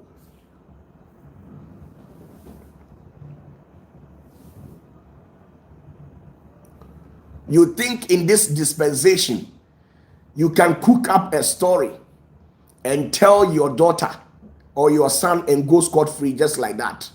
They will question you, because in this dispensation, the children are very smart. The children are very intelligent, unlike our forefathers who never had their share in education. They lacked in certain aspect of human life or human existence. So in this dispensation, the children are highly inclined intellectually, computer-wise, technology-wise. So you can't deceive them. Can you prove your Jesus to people? Because everywhere that I'll go, anywhere that you call me, I can prove my Jesus. You don't go about preaching what you can't prove. That is why you meet these atheists in a society. They'll be pulling your legs. Prove to them that indeed Jesus lives, and then you'll be labeling them as demons. Oh my goodness, it sounds so amazing. You see, if we are to kill that charlatan attitude of ours and kill that egoistic attitude, if we are to die it down and renounce certain things that we have grown to believe and declare to the higher heavens that the master of the universe, we are nothing without you. At that moment, this is where you start experiencing the Holy One. This is where the Messiah will start appearing to you. Until we do that, we will go around with our egoistic attitude, that evil patterns that we have consumed for ages. Imagine people bombarding lies for about 2-3 decades. Eventually, that lies tends to become the truth, and that is it.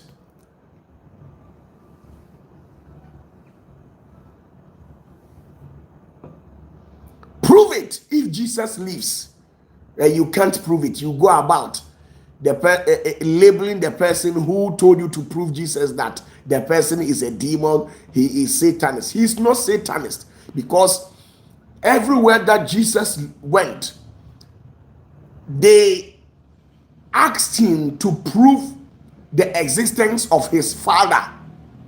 So at a point, the Father had to declare him that he is the only begotten Son. When he was immersed in the water, being baptized by John the Baptist, there was a voice that was heard in the higher realm confirming the authenticity of Jesus.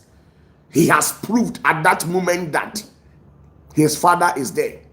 Now on the mount, he prayed, and then the Father descended, the Shekinah descended in the cloud and paid Jesus a visit at that moment. That time, the disciples and other people were there. Now he has proved to the people. He went about healing people, casting demons out of people, liberating people. You see, he did a lot of things, even if you don't have anything. The one regarding the life of Lazarus, regarding those the 10 leopard people that he prayed and healed, regarding the one that was having the spirit of epilepsy.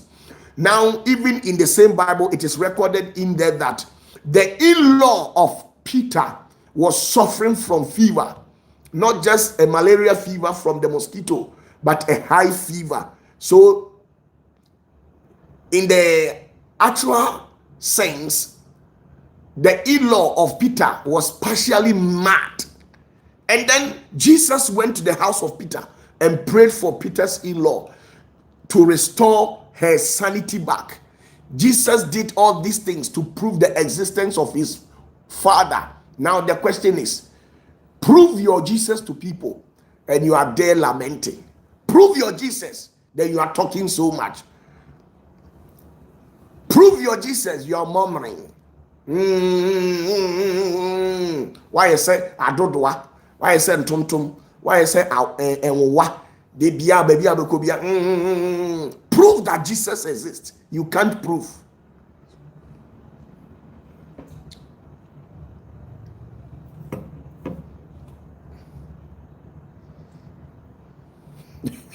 Now, these people, they go about, they will tell you what is in me is bigger than what is in the world. Okay, we all believe that what is in you is bigger than what is the world, because we know that Jesus is bigger than the world, the Holy Spirit is bigger than the world. Now you dream and snake is running after you, then you are running. So in the simple state, who are you? Because you said what is in you is bigger than what is in the world. Then small snake is running after you in a dream. Then you are running. Why didn't you muster the courage to face that serpent and kill it? You see that you are empty. You are only bluffing. You are blubbing with your mouth. You are a joke. Do you think that? Let me tell you this. When Mr. Osei got closer to me, you see, when Mr. Osei got closer to me, when Mr. Osei, Daniel Osei Kofi, got closer to me, the first exams that he tested me with was to prove myself if indeed I see spiritually. So he intentionally went for a case for me to look into it. If I claim that I have the measure of the Holy Spirit and I can see and prophesy and give detailed informations about things, I should prove it. Now they have gone to so many prophets and they were not able to prove it. Well, I am not doubting their prophetic essence, but I'm here to tell you that at a point, people will push you to prove your Jesus. until when I told him, you just go, I'll call you. I sat down, prayed, and then the Holy Spirit started narrating everything and every literally truth about what he came in with. And then I called him back and started telling him the truth. And indeed, at that moment, they confessed that you are a prophet. Now prove your Jesus. Prove your Jesus. Prove your Jesus. And you are saying the person is Satan because they have questioned your Jesus. Oh my goodness. Now, with all due respect, let me tell you this simple story. And I want you to go and make a research concerning this story, okay? Don't just listen to it just like that. There is somebody from India called Sundar Singh. Say to Sundar Singh.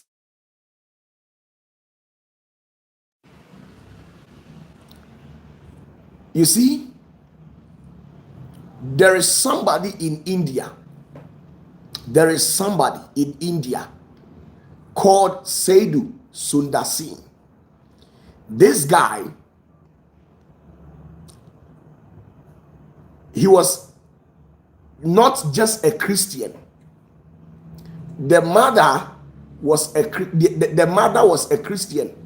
Now, in a short, the parents were Christians, and because of their religious nature, the people in that vicinity, they developed a subtle hatred for this particular family, because all those people in that vicinity, they were Hare Krishnas. Some of them were Baha'i. Listen to me. Some of them were Baha'is, Hare Krishnas. They only said the Sundar Singh, and then the parent are Christians. So somewhere along the line, the parent fell sick, and Sundar Singh prayed and did whatever that he can, but the mother didn't survive. The mother kicked the bucket. The father too kicked the bucket. So at a point, all hope was gone just like that. Imagine proclaiming that Jesus lives, and the people in the vicinity, they have hated you for no reason. And you see, because of you accepting Jesus, they never liked you. And in a critical condition, as how Sundar Singh's parent went in, you expect Jesus to step in and then help you out, because after all, if nothing at all, you have been able to stand in good faith. But nothing of that sort happened. Sundar Singh's parent, they kicked the bucket. So after the parent kicked the bucket, he had nothing to write home about. He was left on the street. And then he went about crying just like that. So one day, he woke up on a fateful morning, and then he went on his knees and started praying, because all hope was lost. And then he has given Jesus Christ the last chance that if he does not show up, he will turn and then go to the Hare Krishnas, and then the Hindus and the Baha'is. A lot of religion were there. And then when he went on his knees, he prayed 1 hour, nothing happened. 2 hours, 3 hours, 4 hours, 5 hours, 6 hours, 7 hours, 8 hours. At the 9th hour, when he prayed, a rays was thrown from the zenith of heavens, and then directly on him. And then there was a man who was radiating with luminance. And then when he got closer to Sundar Singh, he said to him, "You have been crying unto me. You have been doing all things just to get access to me. Now, your mom and your dad, they are with me. I have given them a better rest. I have given them a proper place. I am the one that you have been looking for. Now, this luminous being shook the shoulders of Seydou Sundasi and then flew him to the zenith of heavens just for him to go and see the mother and then the father. And then they encouraged him, and Jesus told him that, you see, I've given your parent a good place. I didn't want them to suffer in the world. Now, take this. And then the Spirit gave him a seed. And when he ate the seed, it was so bitter. But you see, when it entered into his stomach, it became succulent. Now, that is how the word of God is. Now he told him, go to the world. Tell the people that I am alive. I, Jesus, I am alive. I am alive, and I am willing to come to everybody who opens the door. From that day, Seydou Sundasi became a prophet. Do a research about this one. In India, he went about preaching the gospel. He went about performing signs and wonders, miracles. A lot of things happened during his time. Now my question is, prove your Jesus. Prove your Jesus. Prove your Jesus.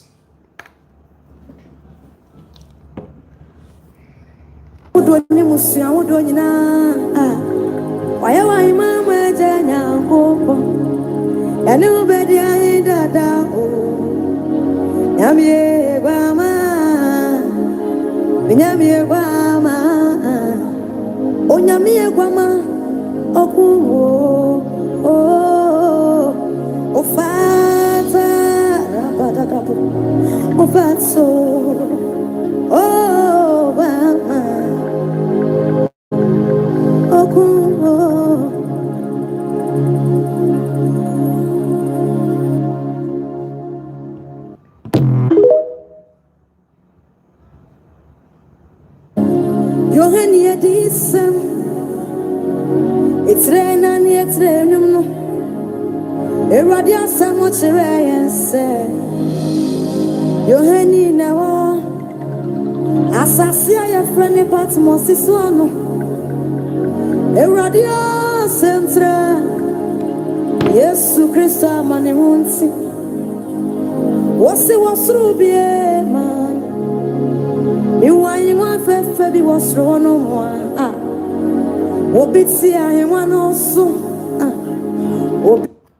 You see, regarding what Nana J is saying, you see, some of the pastors you think you are following,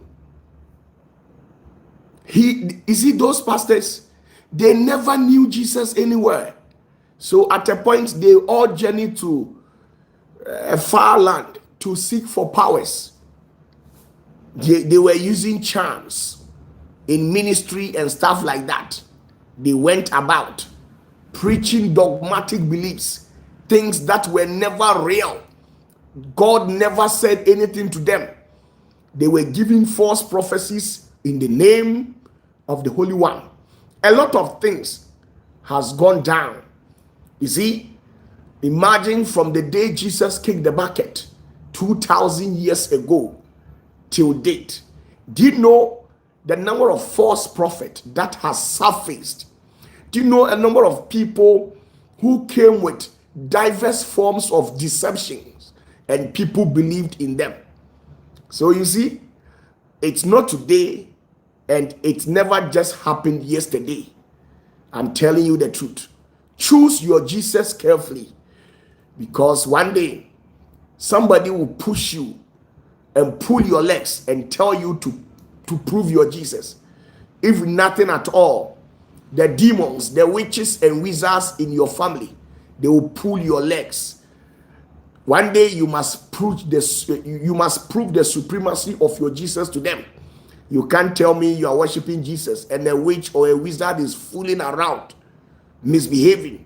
Even at this moment, there's a pastor who keeps on saying, there's no witch, there's no wizard. Even in the Bible, it is written in there that there are wizards and witches, but there's a particular pastor who hails from Ghana and keeps on propagating falsehood, and they have been buying it. You see, you can't blame anybody for your failure. And when we're at the basic school, there was one particular teacher who used to tell me that, let me tell you, if you don't go to heaven, don't blame Jesus, because Jesus is always ready to receive you. Maybe you are not willing to go to Jesus, and that is it. You see, so you decide to choose whatever belief that you welcome in your heart, whatever belief that you cling your soul onto. It's your own cup of tea, and that is just it. Do you know the number of things that people have talked about which were never in line with the Holy One? Just like that.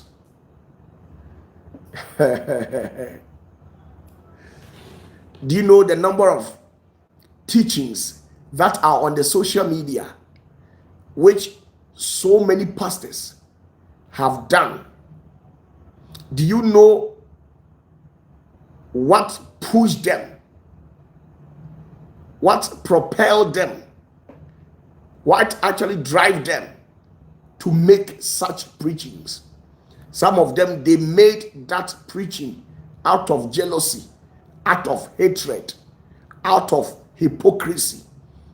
And when they are talking out of hypocrisy, out of jealousy, out of greediness, and then you might think that they are talking in the name of Jesus. So what they are saying is of the truth. Imagine. Now we have gotten to a dispensation that the Jesus Christ that you people have preached for over 2,000 years. This is the third time for you to prove the Jesus to us, and you cannot prove it. You can't prove it. People are dying on the daily basis. People are dying. They need the miracle of Jesus, because we have been made to believe that Jesus walked on water. Jesus performed a lot of miracles.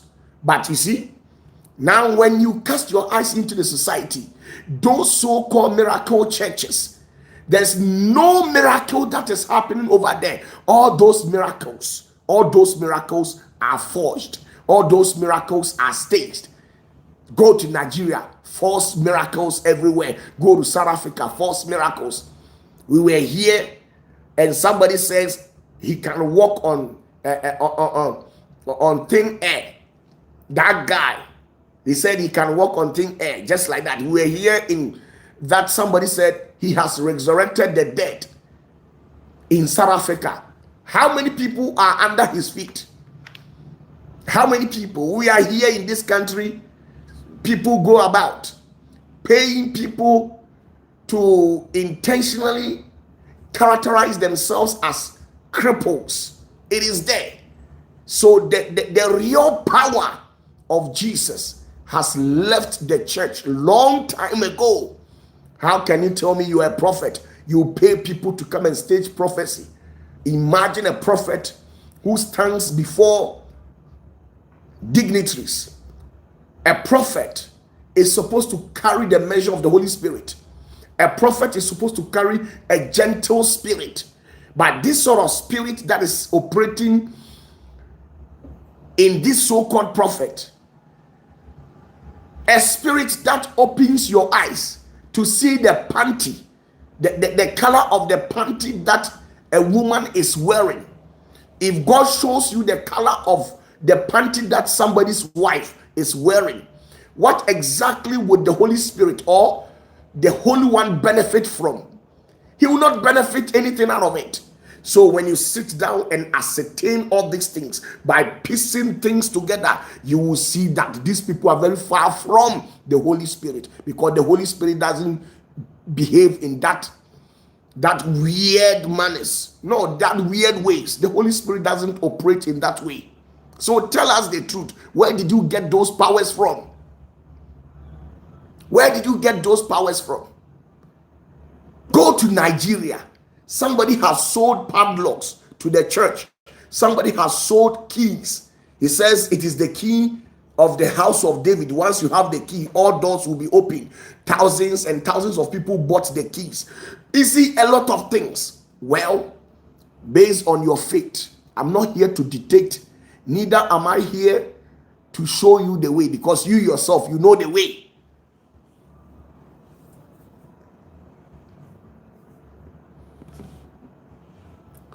Go to Nigeria. This guy, there's a prophet in Nigeria who claims that he has the measure of the Holy Spirit upon his life. Then he paid a woman to come as a physically challenged person, somebody who has an amputation of the hand, something like that, or a deformed hand. And you see, this particular lady in question has been used by different kind of churches, by different kind of pastors, where the woman pretend as if she is suffering from a physically challenged issue, and then this so-called pastor, where medical doctors, legal luminaries, and a whole lot of people are seated under his voice, he intentionally bribed this said lady in question right in front of the church, and then told the people that he is praying for the lady, for the hands to pull back again. And then you see how this guy staged the miracle, and how he was fooling, mentioning the name of Jesus. I command you, Jesus, come out. You, this hand, come out. You see? And then gradually, the short hand became elongated. So when you are sitting there at that moment, you think that is a miracle, not knowing they paid the lady to come and behave in that way. Now, on a very faithful day, where you yourself, you will need a miracle, and you need the power that is upon the life of your so-called Godfather to operate in your life, and nothing happens. You understand certain things. So you see those people. My question in here is that, why is it that people who are close to them are not experiencing the power? But every day new faces giving testimonies just like that. Because if I claim that I have the power to do this and that, one way or the other, there are people who are very close to me. There are people who are very close to me. They can attest to the fact I don't preach what I don't have. I don't say things I don't have any idea of. So the people, they have been able to tap into your inner mind, and they have weighed you, they have put you on a scale and weigh you that you are ignorant, and there is nothing that they will tell you, no believe it. That is why they keep on fooling you people, and you keep on following them every now and then. They pay people to come and stand in front of the church, and then they give false testimony. And when I was watching you online, and when you were praying, I touched the TV, and immediately you ended the prayer. I am healed from chronic cancer. I was having cancer at my left breast. As I speak, it has disappeared. Man of God, God bless you. And you are there, and you see the man of God to be so humorous. Do you ascertain the word I've used? This is not an English word. So humorous. I quit you are be your bomb by cancer a 2-year life. I doubt no cancer, but cannibals will need them out.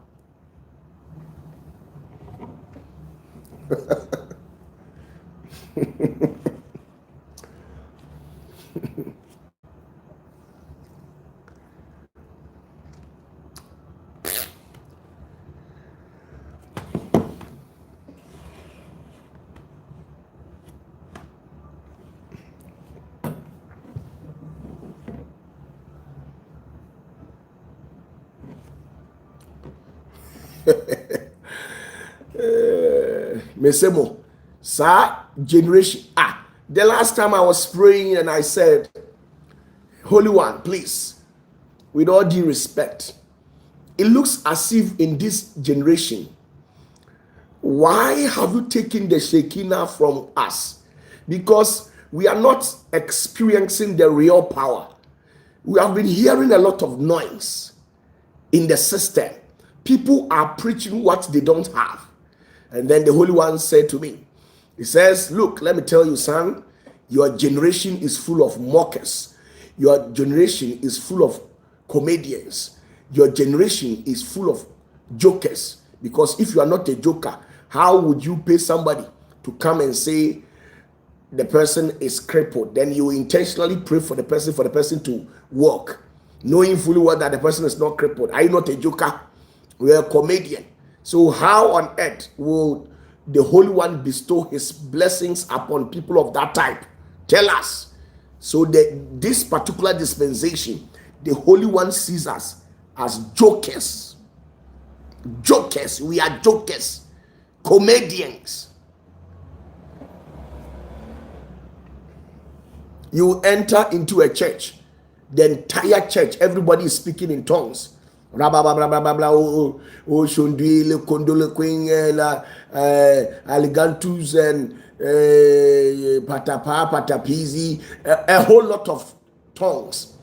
The very moment the leader rings the bell, crying, all the tongues they are speaking will disappear. Hey, what kind of tongues is this? A tongue that is being controlled by a common bell.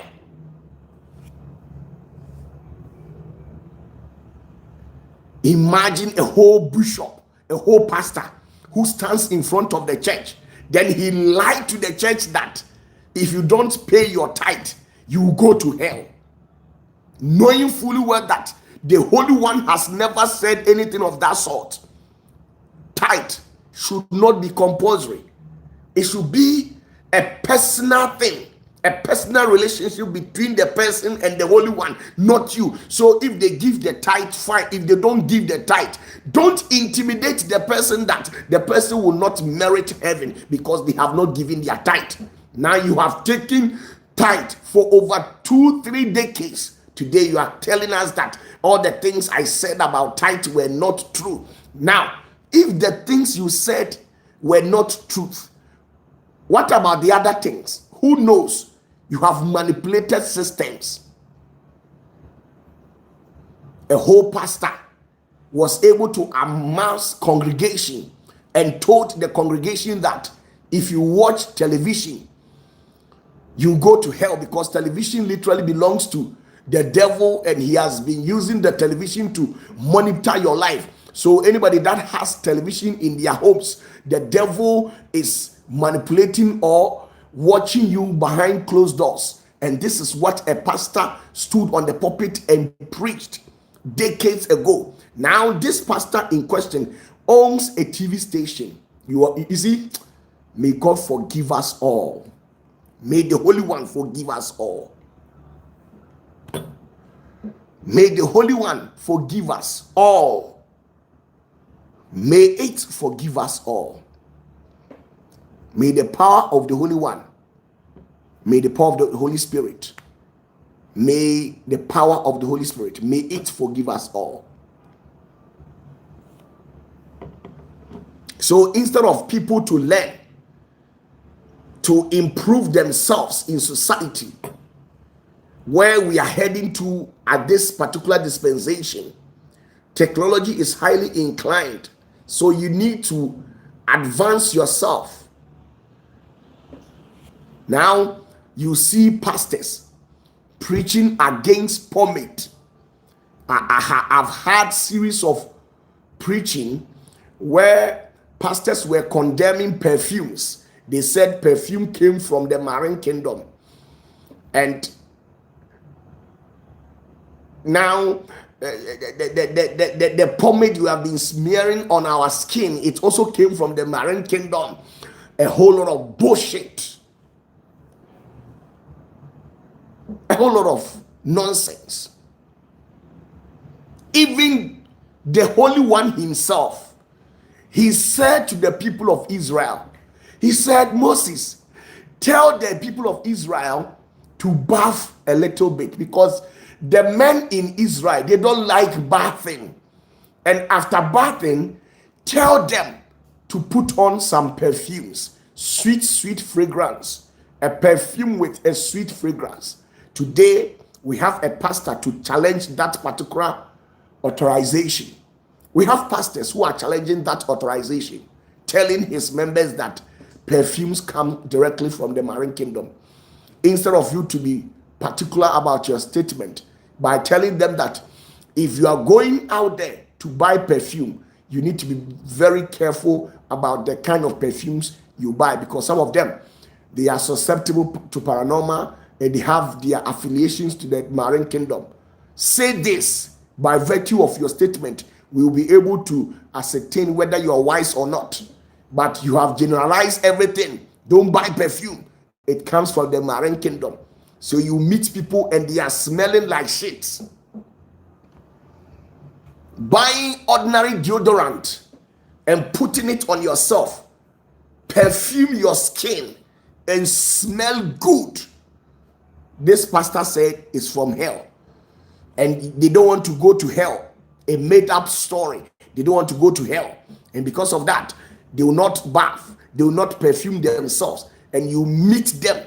Sometimes I meet some people at the public locations, sometimes banking halls and hospitals. You meet some people and they are smelling like shit. And I'll be asking myself, how much is ordinary deodorant? How much is perfume? Just 10 euro, $10, $20. Just buy it.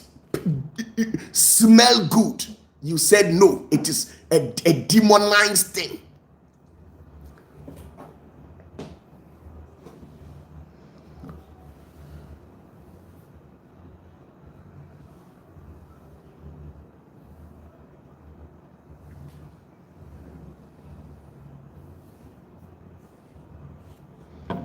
You meet people and they are smelling like shit. I'm saying, where Jimmy Anna? Na ensuo ne samna ye to ne sei. Onware obi timi twam wo ho pa ase. Ye hwie ko bi nsuo atu agu no ho. Na me hwe ni din mi say, abrantie. Enti se wo dware kakra na de perfume kakra fifa ho na ye den. Akwa bi wasi wono de obedware pa de nkensu ewo ewiase nyina ansa na mehwe nanim di nam senya hwe abrabo odi akikasa na da Yesu beba no so do besia bo ani so no de enti a wosi wo de wunware no obekirikire mu wo ahemam ama ye nyina yate bi na ade a eya ne se Satam na gay bia wo fele ne paane bia no ote hobi na Yesu akase hwege we na kirekireum kire de entia 2 days ni wunware ye na waka kire Yesu se awona bantia minti wunware ho na obeti wasu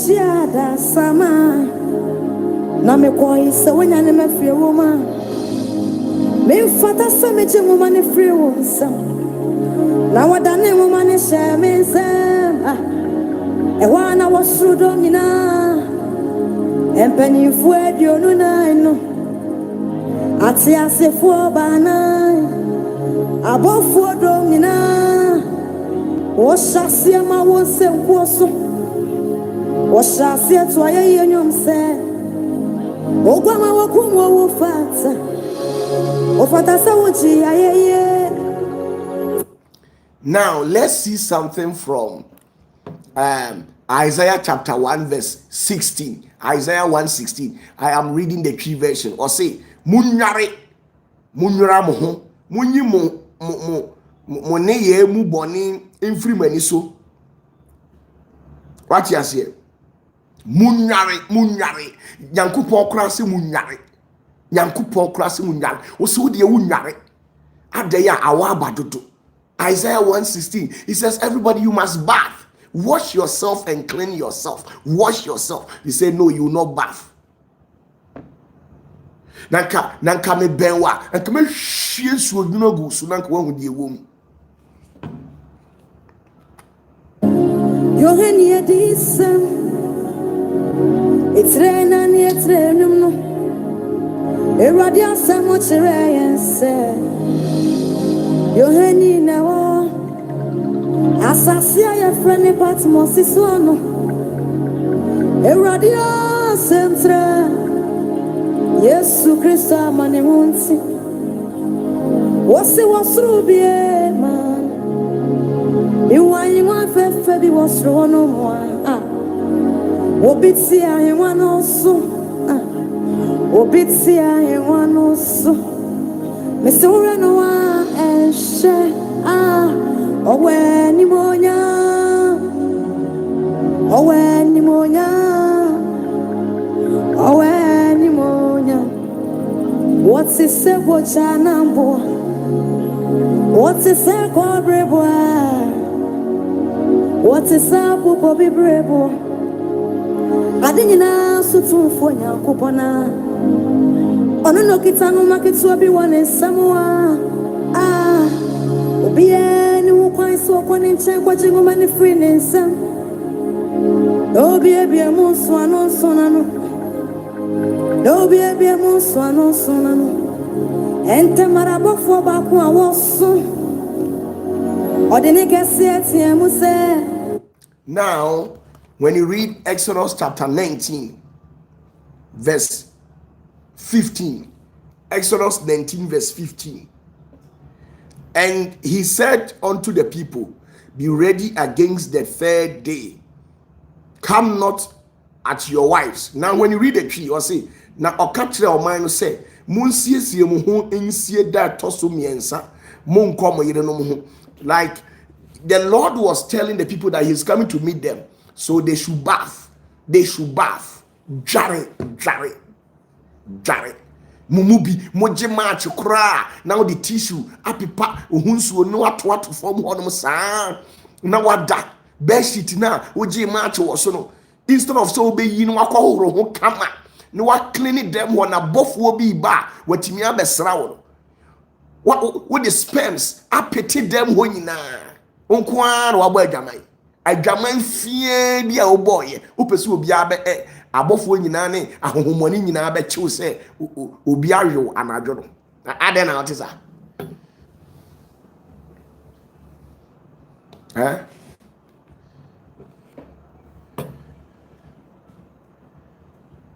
Adwaman fie bi a oboye. Adwaman ne kura wa amọ ne kesi o.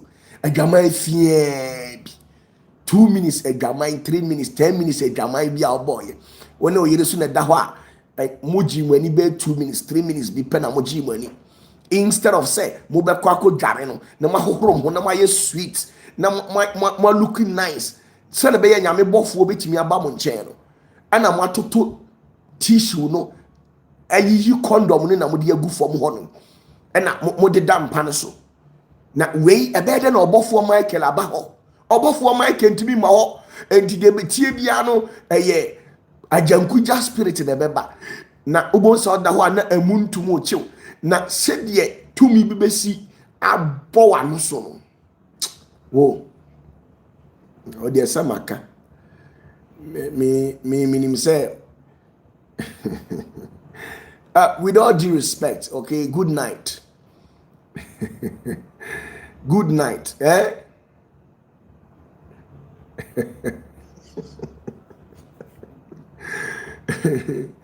Good night. Auntie Maggie, Margaret also said good night, okay? Elizabeth, good night. Koldro, good night. We shall meet again. Change your life and allow the Holy One to take full control over your life, and the Lord will ever be your blessing. Be nice and look smart and sweet.